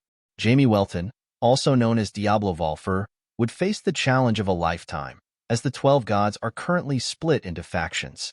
This likely explains why Guinness pushed themselves to develop chimeric holy knights. Jamie suspects that Pyro has been isolated to some extent, and to confirm this, he would need to visit Afton. Jamie arrives in front of his mother's house, puts on a cheerful expression, and calls for her. His mother is surprised to see him. Jamie, in a charming manner, calls for his mother again, prompting his sister Sarah to inquire about the reason for his visit. Jamie replies that he enjoys drinking tea with his mother and sister Sarah. Sarah is pleased to hear this, though she notes that Jamie usually finds such gatherings tiresome. Surprised, Jamie insists he would never feel that way. In his mind, Jamie wonders if his mother has figured him out. With a smile, Sarah asks if Jamie might want something from her. Jamie realizes that he needs to put more thought into his approach. Jamie tells his mother that he's simply in a good mood today. Seer, his mother, encourages Jamie to just say what he wants, assuring him that she will listen. Jamie, pleased by this, asks if he can accompany her to the family home in Afton. Seer asks Jamie why he wants to visit Afton all of a sudden. Jamie explains that he heard there is a mountain with large water bubbles there. Seer, amused, mentions that now she wants to see Jamie acting all cute. Jamie is taken aback by this and hesitates to act cute. Seer then says that if Jamie insists, it can't be helped, and he will have to wait for another time. However, Jamie tells his mother to hold on for a moment, thinking to himself that he has never succumbed to any hardships as the great dark magician Diablo Volfir. Jamie then, in a charming manner, tells his mother that he loves her. Seeing this, Seer agrees to listen to her beloved son's request. She then recalls that she was already planning to visit her family home next week and informs Jamie of this. Jamie, with a hint of reluctance, states that he is very excited about the trip. The scene then shifts to Jamie meeting with Ras outside. Ras asks Jamie where he has been, to which Jamie replies that he has been with his mother and Sarah. Ras then notices Jamie's expression and inquires about it. Jamie explains that something happened. Ras tries to offer motivation, suggesting that whatever hardship Jamie is facing will eventually pass. Jamie, contemplating whether he should confront Ras right now, asks what Ras is doing there. Ras responds that he had something to discuss with the Duke and felt it was important to tell Jamie directly. Jamie wonders if this could be a divine revelation from Pyro. Ras informs Jamie that Ricky and Anna will be coming with him. Jamie thinks to himself that it's expected since they are an apostle and a saintess. Ras further explains that the farewell is not permanent. Ricky and Anna will never forget Jamie, although Ras cannot say when they will meet again. Jamie, frustrated, wonders what Ras is trying to imply. Ras then hugs Jamie and expresses the wish that Jamie's friendship with Ricky and Anna remains unchanged. As Ras departs, he tells Jamie that they will be seeing each other frequently. Angered by this, Jamie resolves to take down the Pyro Church as well. The scene shifts to Count Welton's room, where he confides in his wife that he doesn't understand what his father-in-law is thinking. When his father-in-law instructed Sears to bring Jamie with her to her hometown, Count Welton was puzzled. Sears replies that even her late mother wouldn't have understood his father's thoughts. Count Welton speculates that perhaps his father-in-law just wants to see Jamie. He then mentions that they will depart immediately tomorrow but expresses his concern. Sears reassures Count Welton not to worry, as the greatest order of knights from the Welton fief will be escorting her. She adds, with confidence, that no one would dare attack them, as she is the wife of Duke Welton. Hearing this, Count Welton feels relieved, especially since Knight Ras will also be accompanying them.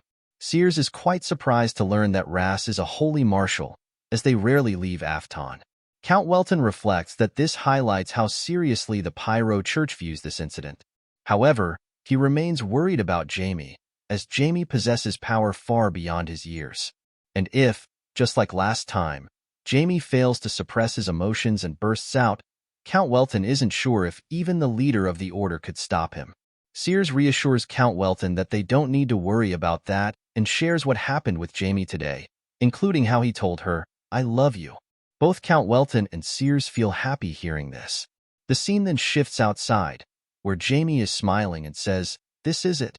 Jamie had to break it into dust and absorb it, which took longer than expected, but its effects are better than he thought. This is the result of Jamie's hard work. Jamie wishes good luck to Black, stating that reaching the 6th class is now just a matter of time. However, Jamie acknowledges that he has a long way to go to regain his prime, but now he can easily take down someone at the level of that professor. Jamie then meets with Jance and Philip. As they greet him, Jamie informs them that he will be going to Afton, which is quite far, so he will be away for some time. Philip and Jance, currently disguised as beggars, are surprised to hear this and wonder if Jamie is really going to be gone for long, leaving them behind. With an irritated look, Jamie asks if they have any complaints. Frightened, they quickly respond that they have no problems. Jamie tells them not to worry, as both Jance and Philip will be accompanying him this time. Jamie has remembered something long forgotten. He then uses a spell to create a place with his mana where Jance and Philip can stay, essentially their new home. Both are astonished by the sight, and Jance comments that he doesn't really want to live in such an ominous place. Hearing this, Jamie thinks to himself that no one has ever talked back to him before and wonders what's with these two. Frustrated, Jamie orders them to go inside. As they enter, Jamie reflects that these two are an interesting pair, with distinct egos and emotions. He considers that they might prove very useful in the future. When Jance and Philip come out after inspecting the place, they think it's really nice and much more spacious than they expected. Philip then asks Jamie what this place is. Jamie replies that this is his first authority, rebellion against divinity. The space is formed purely by Jamie's power, and the undead within his rebellion against divinity absorb this power and are strengthened by it. Philip, concerned, asks if this puts a large burden on Jamie. Jamie, with a hint of amusement, asks if Philip is worried about him. Philip quickly apologizes for being rude, but Jamie reassures him, saying that if it were a burden, he wouldn't have shown it to them in the first place. The scene then shifts to the Welton Palace, where Jamie is saying goodbye to his father. His father lifts Jamie into the air like a child, much to Jamie's displeasure. Count Welton tells Jamie to make sure to protect his mother, sister, and friends. Embarrassed, Jamie replies, "Of course." Count Welton then hugs Jamie, telling him to come back safely. Then the knight, Jack, informs everyone that they will soon be departing and proceeds to explain their plans. Inside the carriage, Anna wishes that Ras could have ridden with them. Ricky reminds her that Ras voluntarily joined the escort. Jamie, meanwhile, thinks to himself that they will be taking the safer route, even if it takes longer to reach their destination. Sears then comments that Sarah always falls asleep immediately whenever they ride in a carriage. With that, they set off. Ras takes on the rear guard, and as he moves forward, Jamie wonders what Pyro has to say. Considering that nothing happened despite Jamie mentioning the name Diablo Volfir, he concludes that Pyro either hasn't informed the other gods about it or couldn't. Whatever the case, Jamie knows that many things will change when he returns. As Sarah wakes up, Ricky goes to greet her, but she is shocked to see Ricky and starts shouting. The scene shifts to 2 days later, where they have reached the mountains. Inside the carriage, Jamie, his mother, and his sister are sleeping. Ricky notices Ras and asks if they feel tired. Hearing this, Jamie wakes up and asks how long he has been asleep. Ricky replies that Jamie must have slept well, as he had been asleep for 2 hours. Ras then suggests that it's boring staying inside the carriage and offers to tell them a fun story, mentioning a legend about the Maya-True Mountain. Ricky eagerly agrees, but Jamie doesn't seem interested at first. Ras begins the tale, explaining that long ago, when dragons flew through the skies and elves roamed the woods, the Maya-True Mountains were actually just a single mountain. But one peaceful day, 2 dragons appeared there. Jamie's interest is piqued upon hearing the mention of dragons. Ras continues, revealing that one dragon was the evil black dragon, and the other was the benevolent blue dragon, Maya-True. He also mentions that there was a woman, a human magician. Maya-True loved a human magician, but dragons and humans were forbidden to be together.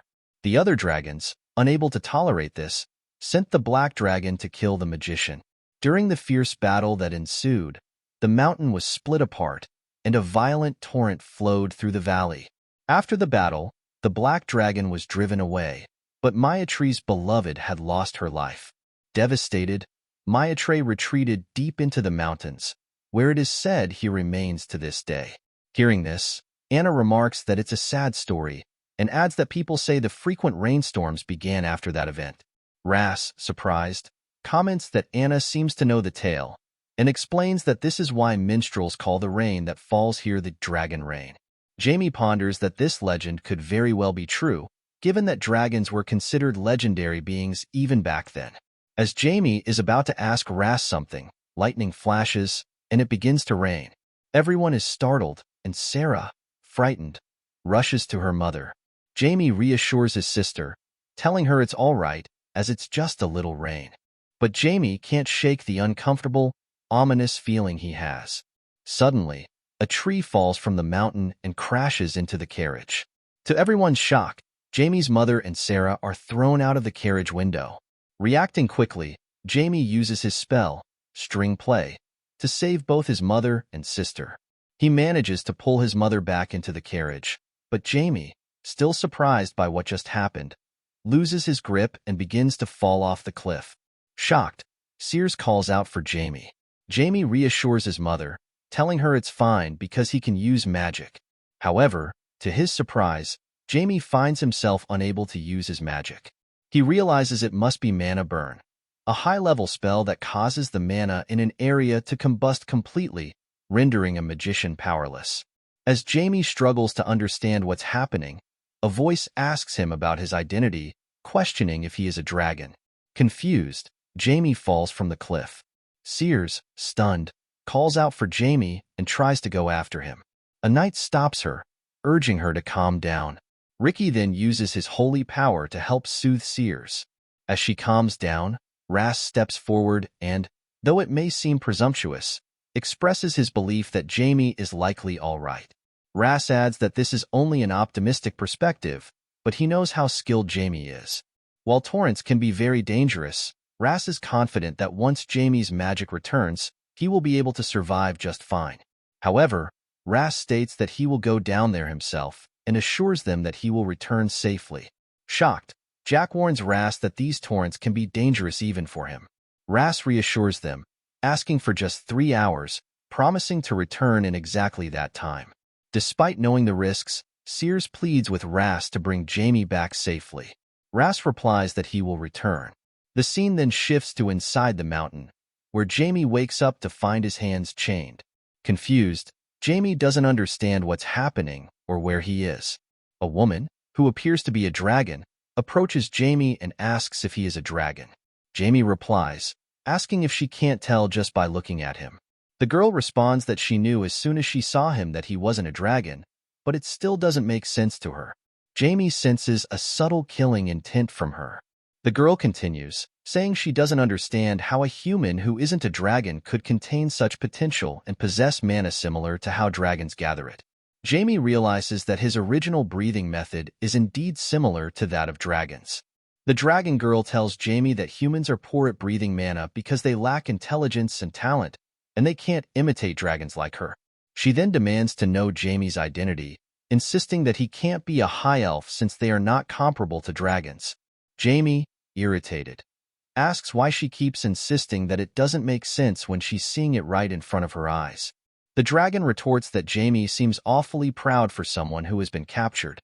Frustrated, Jamie asks the dragon girl what she's so proud of, pointing out that she's the one who mistook someone for a dragon and went around kidnapping people. The dragon asks what Jamie is talking about. Jamie explains that the sudden wind and lightning that struck next to the carriage, along with the mana burn, were all artificially created. Hearing this, the dragon acknowledges that Jamie could think of it that way and adds that she wanted to examine Jamie for herself. Angered, Jamie tells the dragon that because of her actions, his mother and sister were put in danger. Jamie then realizes why he is so angry and, after calming down, asks the dragon if it would make sense to be curious about his identity and if they can talk after she removes the cuffs. The dragon replies no. Surprised, Jamie asks for her reason. She explains that it is more entertaining to see Jamie in his current state. Bewildered, Jamie can't believe what he is hearing. Observing Jamie's expression, the dragon remarks that his reaction is so amusing that she doesn't want to let him go even more. Jamie thinks that she is simply toying with people, much like the personality of Maitre, the blue dragon. As blue dragons are known to be the most gentle of all dragons, they are especially friendly toward humans, with emotions similar to how humans feel toward dogs or cats. If Jamie had encountered a red or black dragon, renowned for their violence, or a sly green dragon, he would have been in significant trouble. Jamie reflects that he got lucky. Jamie then asks Maitre why she kidnapped him if she believed he was a dragon. With a serious expression, Maitre explains that it is because she intends to take Jamie down right here and now. Sensing her killing intent, Jamie asks sweetly if she can let him go. Maitre responds with a firm no. Jamie inquires about her reason for refusing to release him. Maitre proudly states that she can simply make up a reason. Jamie is puzzled by her statement. Maitre elaborates that if she can use Jamie as material, she could create a master-ranked dragon soldier. Jamie realizes that the result might exceed that if he were the material himself, and decides he needs to think of a way to escape the situation.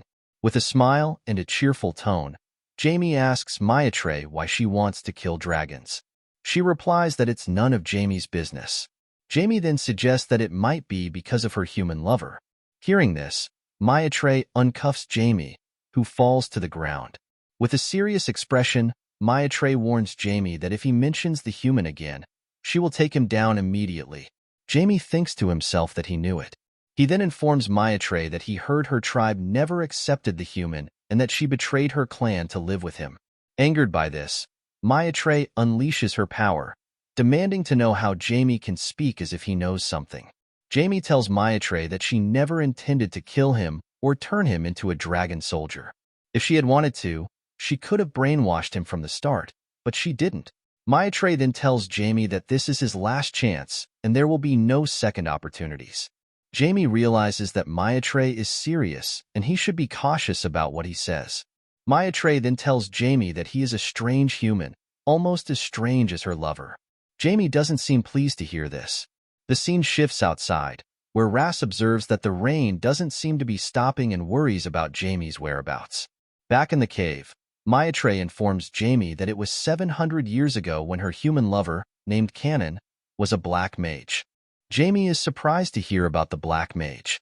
Maitre explains that it might be surprising for Jamie to learn that someone who uses white magic would love a person who practiced black magic. She adds that Canon chose to use black magic in order to uncover the truth about the world and was a righteous mage who ascended to the 9th class. Jamie is astonished, as no human has reached the 9th class in thousands of years. Maitre continues, saying that Canon sought the truth even before meeting the blue dragon. Together, they explored countless ruins and fell in love during that time. They were happy until the day the Dragon Lord's command was issued. Every dragon was mobilized to take down Canon, forcing both of them to flee. However, there were limits to how long they could evade capture. Maitre told Canon to hide in a cave she had found, as even the dragons would not be able to track him there. She assured him not to worry about her. Even if she were punished, the dragons would not harm her. The cave was a ruin with a powerful constraint that allowed only one person to enter, and Canon concealed himself inside. As a result, Maitre was banished for 1,000 years. To dragons, 1,000 years is not a long period.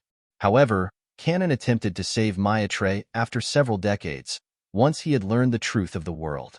Canon rescued Maitre, and they hid in the vast mountains after evading their pursuers.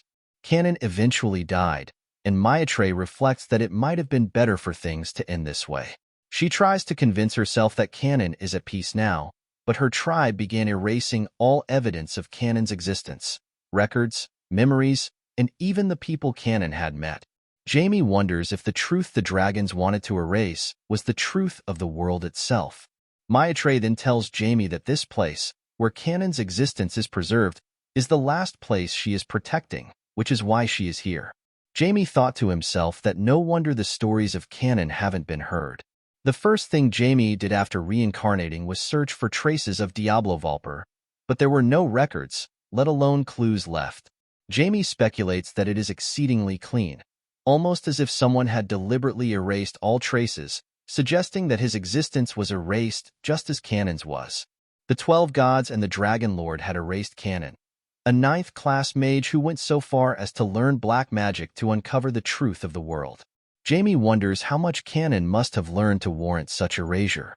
Jamie then asks Maitre if this is the place where Canon's grave is located.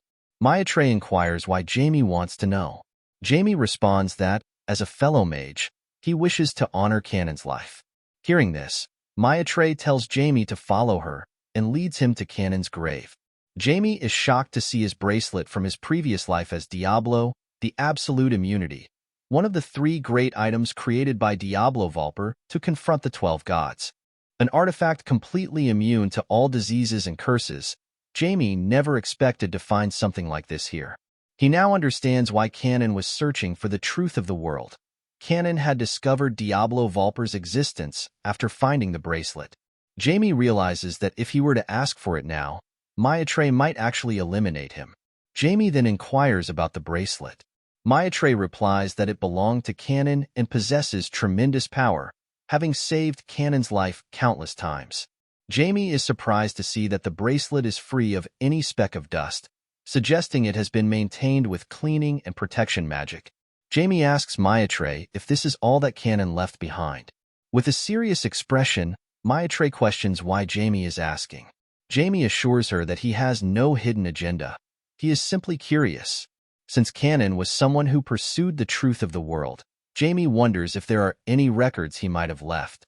Maitre informs Jamie that there is a diary. Jamie, smiling, asks if he can see it. But Maitre replies that she doesn't feel inclined to do that for Jamie. Jamie then asks Maitre to reveal the truth of the world, assuming she must know it. Angered, Maitre tells Jamie that he is crossing a line, as such knowledge is not something a mere human is worthy of. Jamie counters that Canon sacrificed his life to uncover the truth. Although Canon may have failed in the end, Maitre is protecting this legacy. Instead of using this as a basis for preserving Canon's memory, Canon would have preferred it to be inherited by humans. Maitre acknowledges that Jamie is a clever individual, but notes that there is one thing he is mistaken about. Maitre doesn't need to keep Canon's memory, as she remembers everything about him. Hearing this, Jamie thinks of his first love from his previous life. Jamie tells Maitre that it is difficult for him to understand. Maitre responds that, since Jamie is still a kid, she will show him something. She takes Jamie to a location where she reveals Canon's diary. Maitre tells Jamie that she is not showing him the diary because he convinced her, but rather because it will be useless since there is nothing written in it. Jamie asks if the diary is sealed.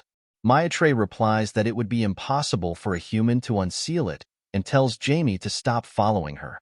She will return him to where he came from.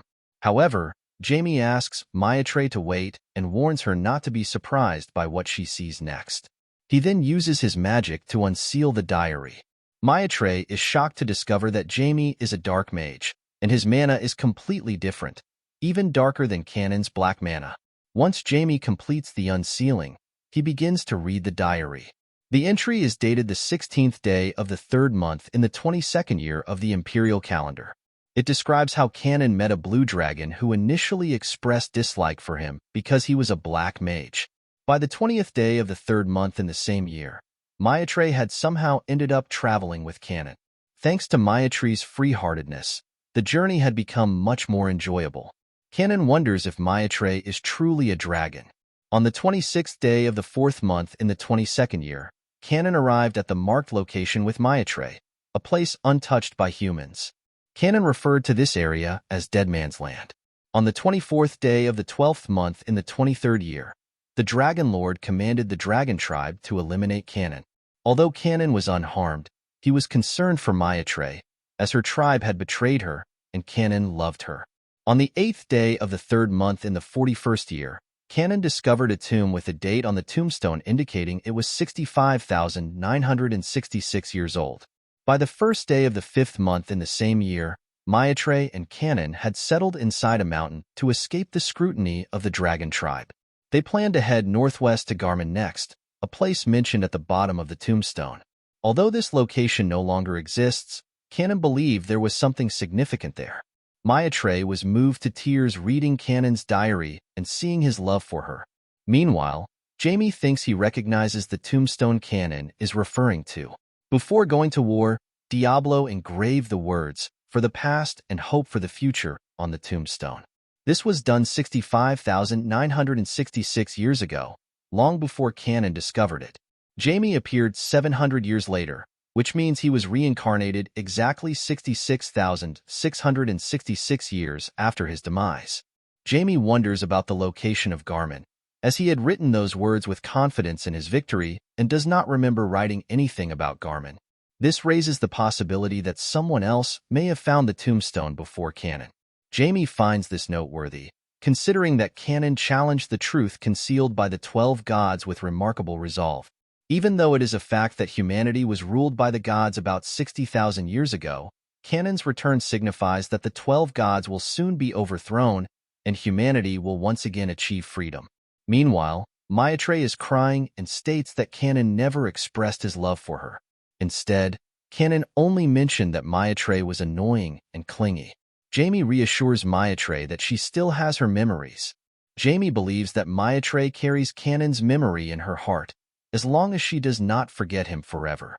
Hearing this, Maitre comments that Jamie is a kid who knows how to speak well. Jamie, feeling slightly defensive, thinks to himself that he is not a child. Maitre then reflects on how wonderful it would be if she could return to that time. Jamie acknowledges that many people feel that way. Finally, Maitre asks Jamie about his black mana, questioning what it is and confirming whether Jamie is truly a black mage. Jamie, smiling, tells Maitre that he is merely a typical dark magician. Maitre responds, insisting that Jamie should stop talking nonsense and asks if he believes she hasn't tried using dark magic to break the seal before. Surprised, Jamie inquires if she learned dark magic. Maitre explains that she enlisted someone skilled in it, instructing him to follow her if he wished to avoid elimination.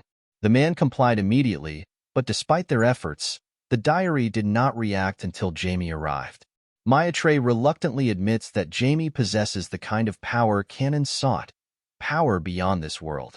Hearing this, Jamie reveals that he is fulfilling Canon's wishes as a magician. He recounts a man who once challenged the 12 gods, surrounded by many comrades who either perished or betrayed him. Ultimately, this man lost to the 12 gods and was sealed in the realm of eternity. Despite this, he never gave up, even at the end. Jamie, determined not to give up, continues to speak, revealing that Canon, and possibly even someone from a much earlier era, surpasses him. He asserts that their wishes will endure beyond generations, even after Diablo's demise, until the 12 gods are defeated. Maitre is stunned by this revelation.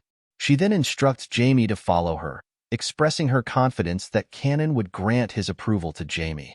She hands Jamie the bracelet, and Jamie, surprised, asks if he can truly accept it. Maitre urges him to accept quickly before she changes her mind. Jamie assures her that he will handle it with the utmost care. Maitre promises that, if the time comes, she will risk everything to assist Jamie. Jamie thanks her, reflecting that a dragon's promise is indeed a significant outcome. Maitre then creates a portal, instructing Jamie to leave immediately. As Jamie departs, He advises her to take care of herself. The scene shifts outside, where Ras is relieved to see that the rain has finally stopped. Jamie arrives and asks Ras what he is doing there. Ras is taken aback to see Jamie, and as they return, Sears, Jamie's mother, embraces him, clearly relieved and worried for his safety. Ricky and Anna also express their relief that Jamie is safe. A soldier from Welton House thanks Ras for safely bringing Jamie back. Meanwhile, Ras reflects that he didn't actually do much, noting that even Ras, using the power of Holy Marshal, was unable to locate him. The scene shifts to the Seldom Kingdom, county of Pyre-Nesman, where at an academy, a pink-haired girl is being bullied by her classmates. She is always left to finish all the cleaning tasks alone. The students claim she does nothing and question why the school director even defends her. Frustrated and angry, the pink-haired girl gets further troubled when one of her classmates instructs her to gather all the supplies on the list, as they need to redo an experiment because of her. As she goes to retrieve the supplies, the other students continue to speak ill of her, causing the pink-haired girl to cry as she leaves the room. The scene then shifts to Count Pyre's estate, where everyone is gathered for a meal. The estate's owner announces that the chef has prepared a special feast just for them. Ras, Ricky, and Anna look on with mouths watering as they smell and see the delicious food. Sears thanks the owner for their hospitality, and the man responds that it won't compare to the standards of the great daughter of the Bell family. After dinner, the scene transitions to nightfall in the streets of Pyre. Jamie, cloaked and moving through the streets, finds nothing of particular interest. He wonders if he should return now, knowing that Ricky is unlikely to bother him at this hour. Moments earlier, Ricky had asked Jamie where he was going. As Jamie continues through the streets, two men spot Jamie's bracelet, recognizing it as an artifact. They believe it to be an extraordinary item that shouldn't be possessed by a child like Jamie. The two men are convinced that the child is a noble, and they speculate that his parents gave him the bracelet without realizing its value. They discuss the possibility that the school director might reward them if they present the bracelet to him. Black then informs Jamie that two men are following them. Jamie acknowledges this and wonders what their intentions might be, but he dismisses it, thinking that it could provide some much-needed excitement. As the two men approach Jamie's location, they failed to find him. Unbeknownst to them, Jamie had already climbed up onto a building. Confident in his position, Jamie thought to himself that this should be advantageous. Suddenly, one of the men heard a noise from the other side of the building. They rushed over, only to find Jamie standing there, waiting to confront them. But before they could engage, a portal opened up behind Jamie, and someone pulled him inside. By the time the two men arrived, both Jamie and the portal had vanished, leaving them to assume they had lost him. Inside a mysterious room, Jamie pushed a girl away, declaring that he didn't know who she was but was ready to take her down right there and then. The girl, who introduced herself as Venna, urged Jamie to wait and listen. Jamie, however, didn't heed her plea and was about to strike with his magic when he noticed that Venna could wield dark magic, a revelation that surprised him. Drawing closer, Jamie demanded to know why she had ambushed him. Venna begins to cry, stating that Jamie is too cruel. She explains that she was only trying to help him, and that it would have been disastrous if he had been caught by those dark magicians. Jamie is surprised to learn that the two men were dark magicians. Through her tears, Venna expresses how hurt she is that Jamie would accuse her after she saved him. She laments that everyone treats her this way, despite having done nothing wrong, and that she just doesn't want people to hate her. Like a child, Venna starts crying loudly, shouting about why everyone hates her. Jamie, trying to calm her down, tells Venna that he has already heard her out. As Venna begins to calm down, Jamie sits back and states that since she is from the same school as those men and saw him being chased, she tried to help him by using the warp gate she had stolen from the school. Venna confirms this, adding that if Jamie had been caught by those two men, he would have been in serious trouble. Jamie then confronts Venna, pointing out that she herself is a dark magician. He suggests that she might have a significant role in the experiment she mentioned. Venna is stunned by his accusation. Jamie continues, telling Venna that just because she saved him, she now expects him to see her as someone on the side of justice. Venna responds, insisting that it's not true. She didn't become a dark magician by choice. Jamie, unimpressed, tells Vina to stop making excuses, accusing her of being just like those other despicable dark magicians. Frightened, Vina tries to explain that she's not like those dark magicians who perform experiments. However, Jamie turns away, stating that he isn't particularly interested in dark magicians. Hearing this, Vina says she will take her leave, but as she tries to walk away, she suddenly bumps into something. Confused, Vina doesn't understand what she hit. Jamie informs her that it's an invisible wall, explaining that he still has many questions for her, so there's no need for her to leave. Terrified, Vina pleads with Jamie not to hurt her. The scene then shifts to the principal's office, where Garb, the principal of the academy, asks a staff member about Vina's whereabouts. The staff member replies that he hasn't seen her. Garb, concerned, wonders where Vina is, noting that there isn't much time left until its completion. The scene shifts back to Jamie, who demands that Vina tell him everything she knows about dark magic and how the students are taught to use it. Vina refuses, saying she can't reveal that information. Jamie, realizing that he'll have to rely on his usual methods, decides to take matters into his own hands. He releases his dark magic and begins to read Vina's mind. Vina is startled by Jamie's dark mana, noting to herself that it lacks the usual discomfort associated with black magic. As Jamie proceeds, Vina suddenly grabs his hand. Surprised, Jamie asks her what she's doing. Vina then pleads with Jamie to take her as his disciple. Jamie is shocked by her request but firmly tells her no and tries to leave. However, Vina hugs Jamie from behind and tearfully explains that she lost her parents in an accident 10 years ago, which left her with no choice but to become a dark magician. She reveals that her fellow students have always bullied her, but now she wants to put an end to it and move forward. Jamie asks Vina what her past has to do with becoming his disciple. Vina explains that Jamie's black mana isn't the result of experiments, and she needs that kind of strength. Hearing this, Jamie tells Vina that she is mistaken and, more importantly, that he doesn't want a disciple. He then puts Vina to sleep. Afterward, Jamie leaves the room, reflecting on his disciples from his previous life and how they all sacrificed themselves to save him. Jamie recalls from Vina's memories that there are more than 20 members in her school, and that the headmaster, Garb, specializes in curses. Jamie then wonders how much work has piled up while he was gone. Jamie, who is hiding himself using a spell, observes 2 students conducting dark experiments. Seeing them, he thinks to himself that these students are bold to hide within the academy to perform such dark magic. As Jamie leaves the room, he reflects on how far dark magic has fallen. He has taken countless lives in the past to stand against the 12 gods, so he feels he is in no position to judge these academy students. However, he wonders what purpose dark magic originally served. Without caring how it was achieved, Jamie forsook his humanity and bore all these sins to defeat the 12 gods. Now, he realizes that he has gained yet another task.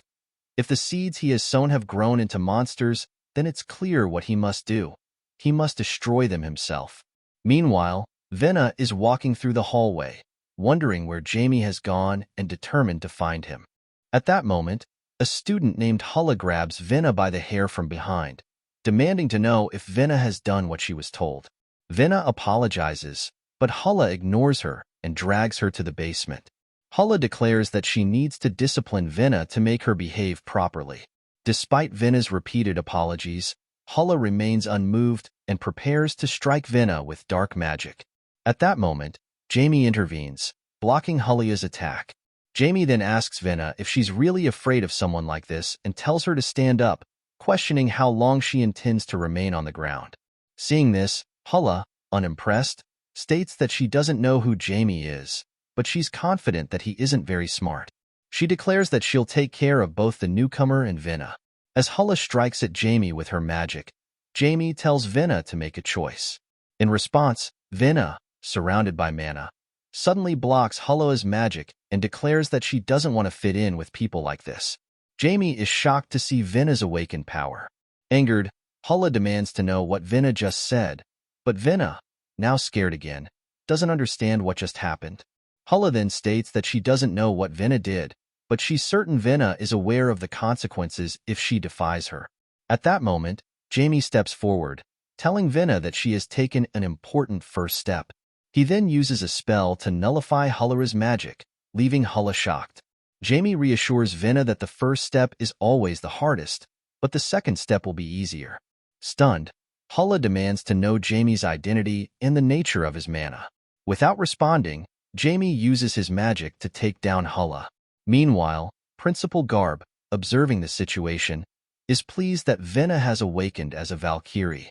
He reflects that the extreme conditions necessary for this awakening were worrisome, and he feared Vinna might never awaken. Garb concludes that he no longer has any use for this tedious place, as the Valkyrie's strength now belongs to him. As Jamie turns to Vinna, about to ask her something, Vinna begins to apologize.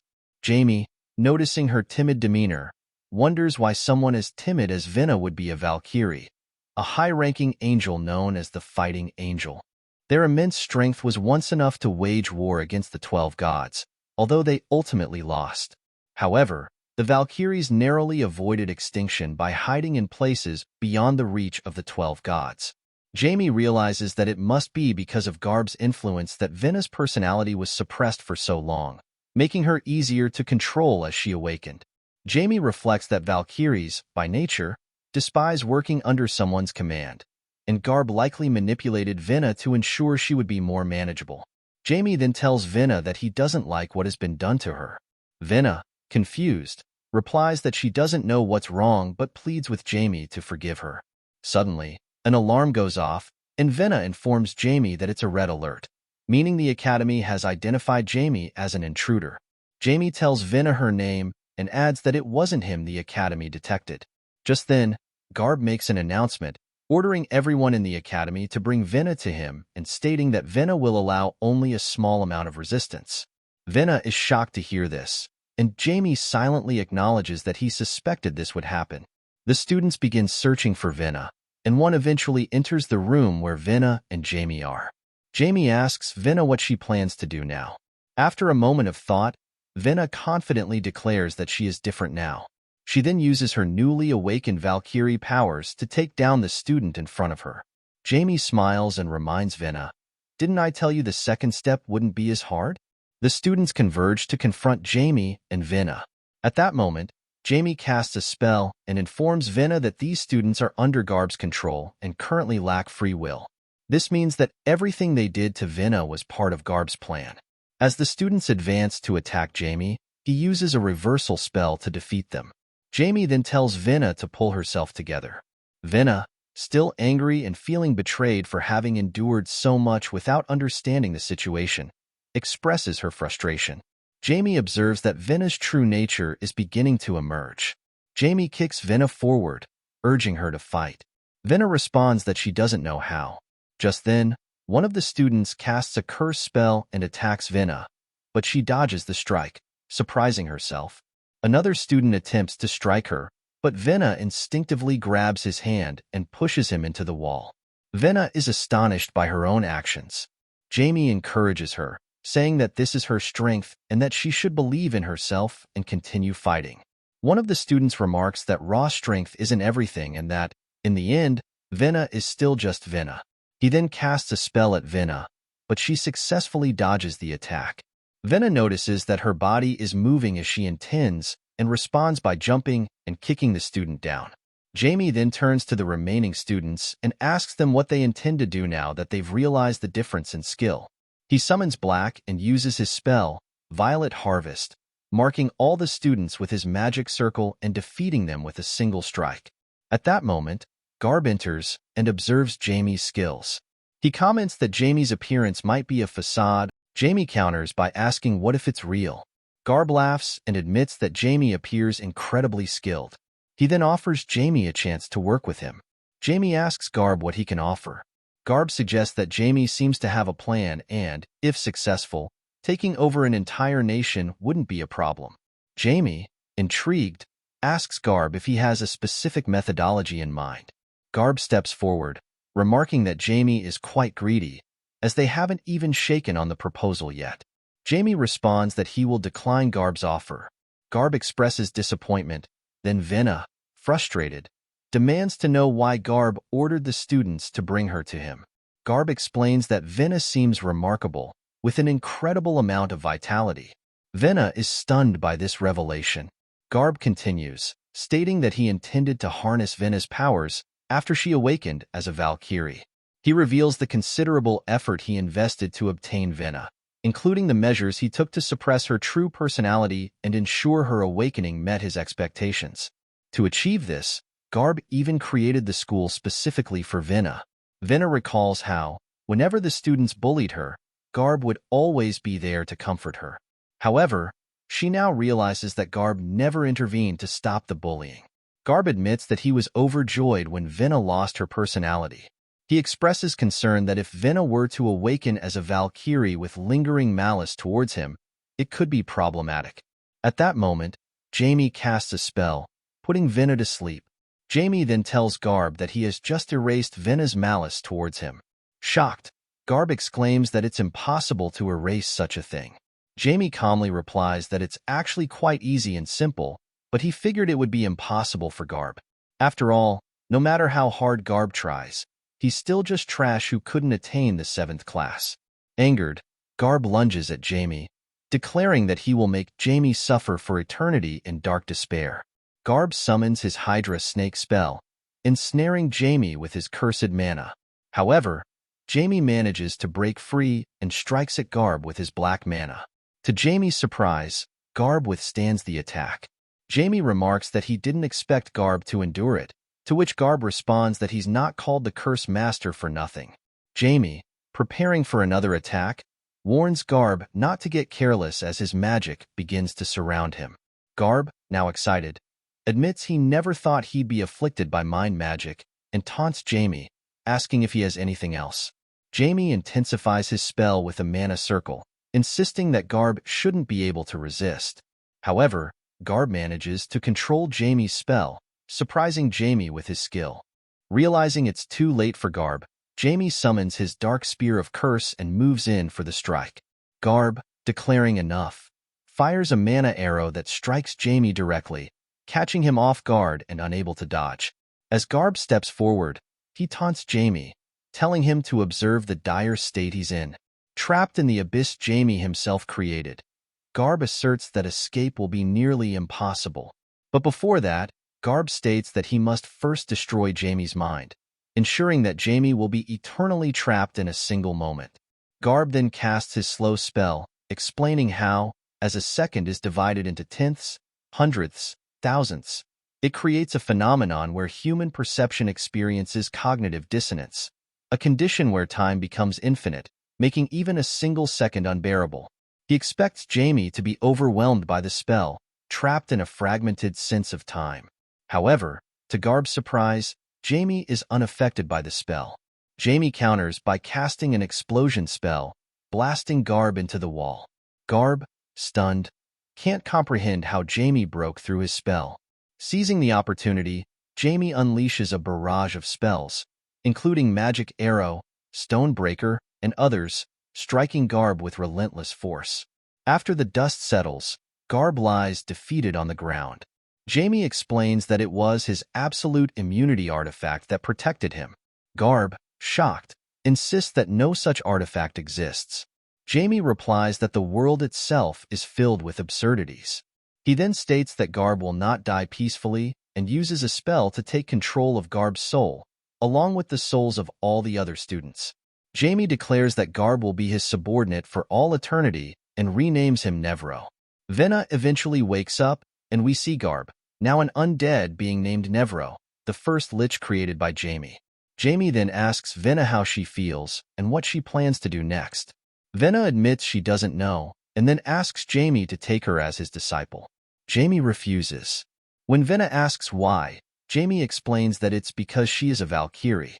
Valkyries, he says, were fairies that existed in the distant past, intrepid, unwilling to back down, and always striving to prove themselves right. Though the Valkyries were ultimately defeated and became an unfortunate species, Jamie doesn't know how they survived until today. Vina may be the last Valkyrie.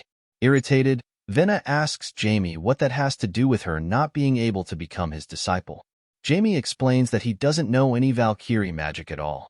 Vina is stunned to hear this, realizing there's no reason for Jamie to accept her as a disciple. Venna then asks Jamie if he's serious and insists that he isn't lying. The scene shifts to the next day in a carriage, where Jamie's sister and Anna are excited to see the new, cute pink summon Jamie has acquired. We see that it's Venna. Jamie telepathically tells Venna that she should be thankful he knows how to use transformation magic. Otherwise, he would have left her behind. The girls then start to playfully argue over who gets to play with Venna. After they arrive at their grandfather's home, Sears rushes to hug her father, apologizing for being a bad daughter and not visiting him for so long. Her father replies that it's fine, as she's here now. Seeing this, Jamie reflects that he still doesn't fully understand emotions, even after reincarnating. It's still uncomfortable for him, as he longed for nothing but revenge in the eternal abyss. Jamie has always felt that emotions were unnecessary since they can drive people to madness. Sarah, worried, tells her mother to stop crying, then says that her grandfather is bad for making her mother cry. Sears gently explains that it's not true and that Sarah shouldn't say that about her grandfather. However, Sarah insists that she hates Grandpa, which saddens him. Jamie steps forward, and his grandfather notes that Jamie doesn't seem to hate him. Jamie reassures his grandfather that Sarah will get over it soon since she is pretty straightforward. The grandfather then expresses how nice it is to finally meet Jamie, to which Jamie responds that he also wanted to meet his grandfather.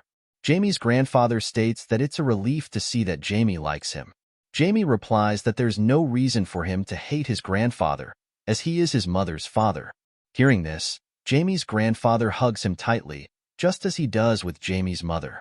Jamie thinks to himself that they are indeed like father and daughter. Later that night, Sears' father tells her that Jamie is quite astonishing. Although Sears' father is a fourth-class mage himself, he could still sense a portion of Jamie's power, and he believes the entire kingdom will soon turn its eyes towards Jamie. He then asks Sears if she knows what he means. Sears replies that both she and Jamie's father understand the implications. Sears' father explains that having great talent invites greed, and while she and her husband, Count Welton, may be able to protect Jamie for now, there will come a day when that won't be enough. Sears then asks her father if that's why he gave her the shield. Her father confirms, saying that while it's not a perfect shield, it will be helpful.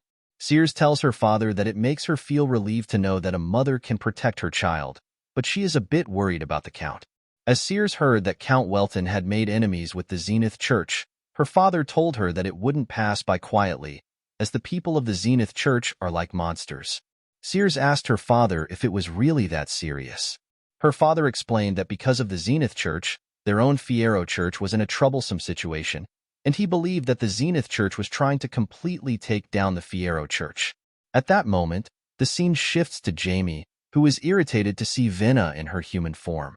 Jamie uses a spell to wake her up, and as she awakens, he tells Venna that he had instructed her not to transform back. Venna replies, stating that it's too uncomfortable being in her other form. Jamie then asks her what they will do if she gets caught. Angered, Venna tells Jamie that he's an evil black mage, as she never imagined he would hide her by turning her into a squirrel. Jamie tells Venna to hurry up and transform again. Venna transforms into a squirrel and jumps onto Jamie's shoulder, asking him about the necklace he's holding. Jamie tells her that he, too, is curious about it, as he knows it's an artifact for sure. But Jamie doesn't know its effect. Suddenly, he senses killing intent coming from the direction of his mother. Jamie quickly rushes to check on her, thinking it might be an assassination attempt. As he hurries, he realizes he needs to move faster to catch up with the intruder. Jamie spots a man and immediately recognizes that he is strong, too strong for Jamie to defeat. If that's the case, Jamie thinks he'll have to escape with his mother. He then uses his fusion spell, Eraser Volt, directly at the man, hoping to use the opportunity to take his mother away. However, the man casually remarks that it's a cute trick and grabs Jamie, preventing him from reaching her. Jamie thinks that it can't be helped and prepares to use black magic, reasoning that he'll do whatever it takes to save his mother, even if it means resorting to black magic. But just as he's about to act, Jamie is shocked to see his mother. At that moment, Sears' father starts to laugh, stating that his grandson Jamie is truly an amazingly talented person and that the future of their family is indeed promising. Sears then begins to scold Jamie, telling him to greet the person in front of him. Angered, Sears asks Jamie how he could attack someone he doesn't know. As Jamie tries to explain himself, Sears refuses to listen and demands an apology. Jamie apologizes, and then the man interjects, saying that it was his fault things turned out this way. Sears asks what Sir Bailey is referring to. Bailey replies that, as he mentioned, he heard about the heir of the Welton family being talented, so he conducted a small test. The man introduces himself as Bailey Onyx, also known as the Tempest Swordsman, and one of the 5 swordmasters in the Seldium Kingdom.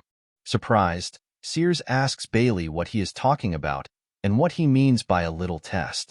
Bailey explains that he had slightly revealed his presence to Jamie with a hint of threatening energy. Angered, Sears demands to know why Bailey did that.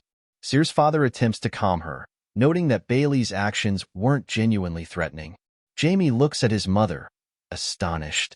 In her anger, Sears tells Bailey that if he ever does something like that to her child again, she won't remain passive. Bailey apologizes for his actions, and Sears also apologizes to Jamie for the misunderstanding.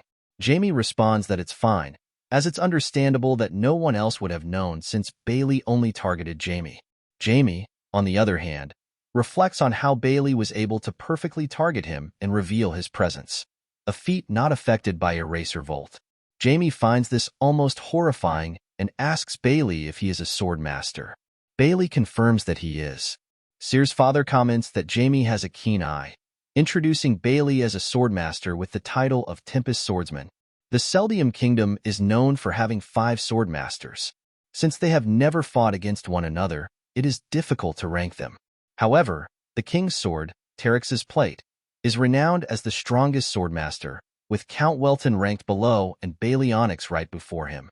Jamie tells Bailey that it is an honor to meet him and introduces himself as well. Bailey then begins to scrutinize Jamie, prompting Sears to ask what Bailey intends to do. Bailey advises Jamie to learn the sword. Jamie is shocked by this suggestion. Sears asks Bailey for clarification, noting that Jamie is currently focused on learning magic. Bailey acknowledges that Jamie is studying magic, but believes that Jamie would also thrive by learning the sword, given that he has inherited Count Welton's blood. Sears' father concurs, stating that Bailey, as a swordmaster, should know. However, he adds that Jamie's magical talent is extraordinary. Bailey responds that, according to what he has heard, Jamie has the potential to become a 9th-class mage. However, the sword is different. It is difficult to obtain if someone misses the right timing. Jamie thought to himself that it would be beneficial to learn how to use a sword, but regaining his powers comes first. Jamie informs Bailey that he wants to focus on magic at the moment. Bailey acknowledges this and agrees. Later, Jamie steps outside and reflects that the Bell family garden is grand yet well-maintained. A few moments later, Jamie tells Venna that he has met a swordmaster. Worried, Venna repeatedly asks if the swordmaster is here to capture her and what she should do. Jamie reassures her to not worry and to go to sleep. Currently, Jamie thinks that the environment is nice and quiet. He reflects that it felt as if there was a huge wall standing in front of him. Fortunately, he was able to regain his breathing technique, the beat of life, and find his artifact, but he knows it is not enough. Jamie realizes that he will soon face a time when he might become stagnant. The 7th class is the stage where one is recognized as an archmage. Achieving this status is not merely a matter of training one's skills. It requires meeting the threshold established by the mage's own magical subject, which opens the door to becoming an archmage. This process is known as the magic ascent. Jamie thinks that it might be easy if he simply replicates what he did in his past life. However, he realizes that using the same failed methods from the past will not suffice against his enemies. This realization comes thanks to Bailey, the swordmaster. Jamie understands that there is still much growth required, and he wonders about Bailey's relationship with his mother, especially considering Bailey's sad expression. At that moment, a massive monster emerges from the pond and attacks Jamie. Jamie uses his shield to block the monster and tries to teach it a lesson with his magic. However, someone suddenly appears and defeats the monster in an instant, leaving Jamie shocked. Jamie sees that it is a swordsman named Sable. Sable asks if Jamie is all right, explaining that he had heard noble members of the Welton family were arriving and could only come now due to some pressing matters. Jamie notes that Sable managed to defeat the large monster in an instant. Although Sable is not as skilled as Sir Bailey, he is undoubtedly proficient. Sable introduces himself as an assistant to Marquis Bell. Jamie is surprised that someone of Sable's apparent rank could be so powerful. Noticing Jamie's concern, Sable reassures him that there is no need to be on guard, as he is simply a sworn aide to the Marquis. Sable then addresses Jamie by name, prompting Jamie to inquire how he knew it. Sable responds that, as an assistant, he is privy to such information. Jamie asks how Sable can explain the presence of a tokel here. Sable explains that it is a hobby of the Marquis. Jamie gets confused hearing this. The scene shifts to Marquis Bell's room, where he asks Sable about his progress. Sable reports that he discovered a group believed to be demons, but they managed to escape. Marquis Bell is surprised to hear that followers of the Demon King would reappear. Sable adds that rumors about demons have begun circulating in nearby territories, though the majority of incidents have been reported only in Efton.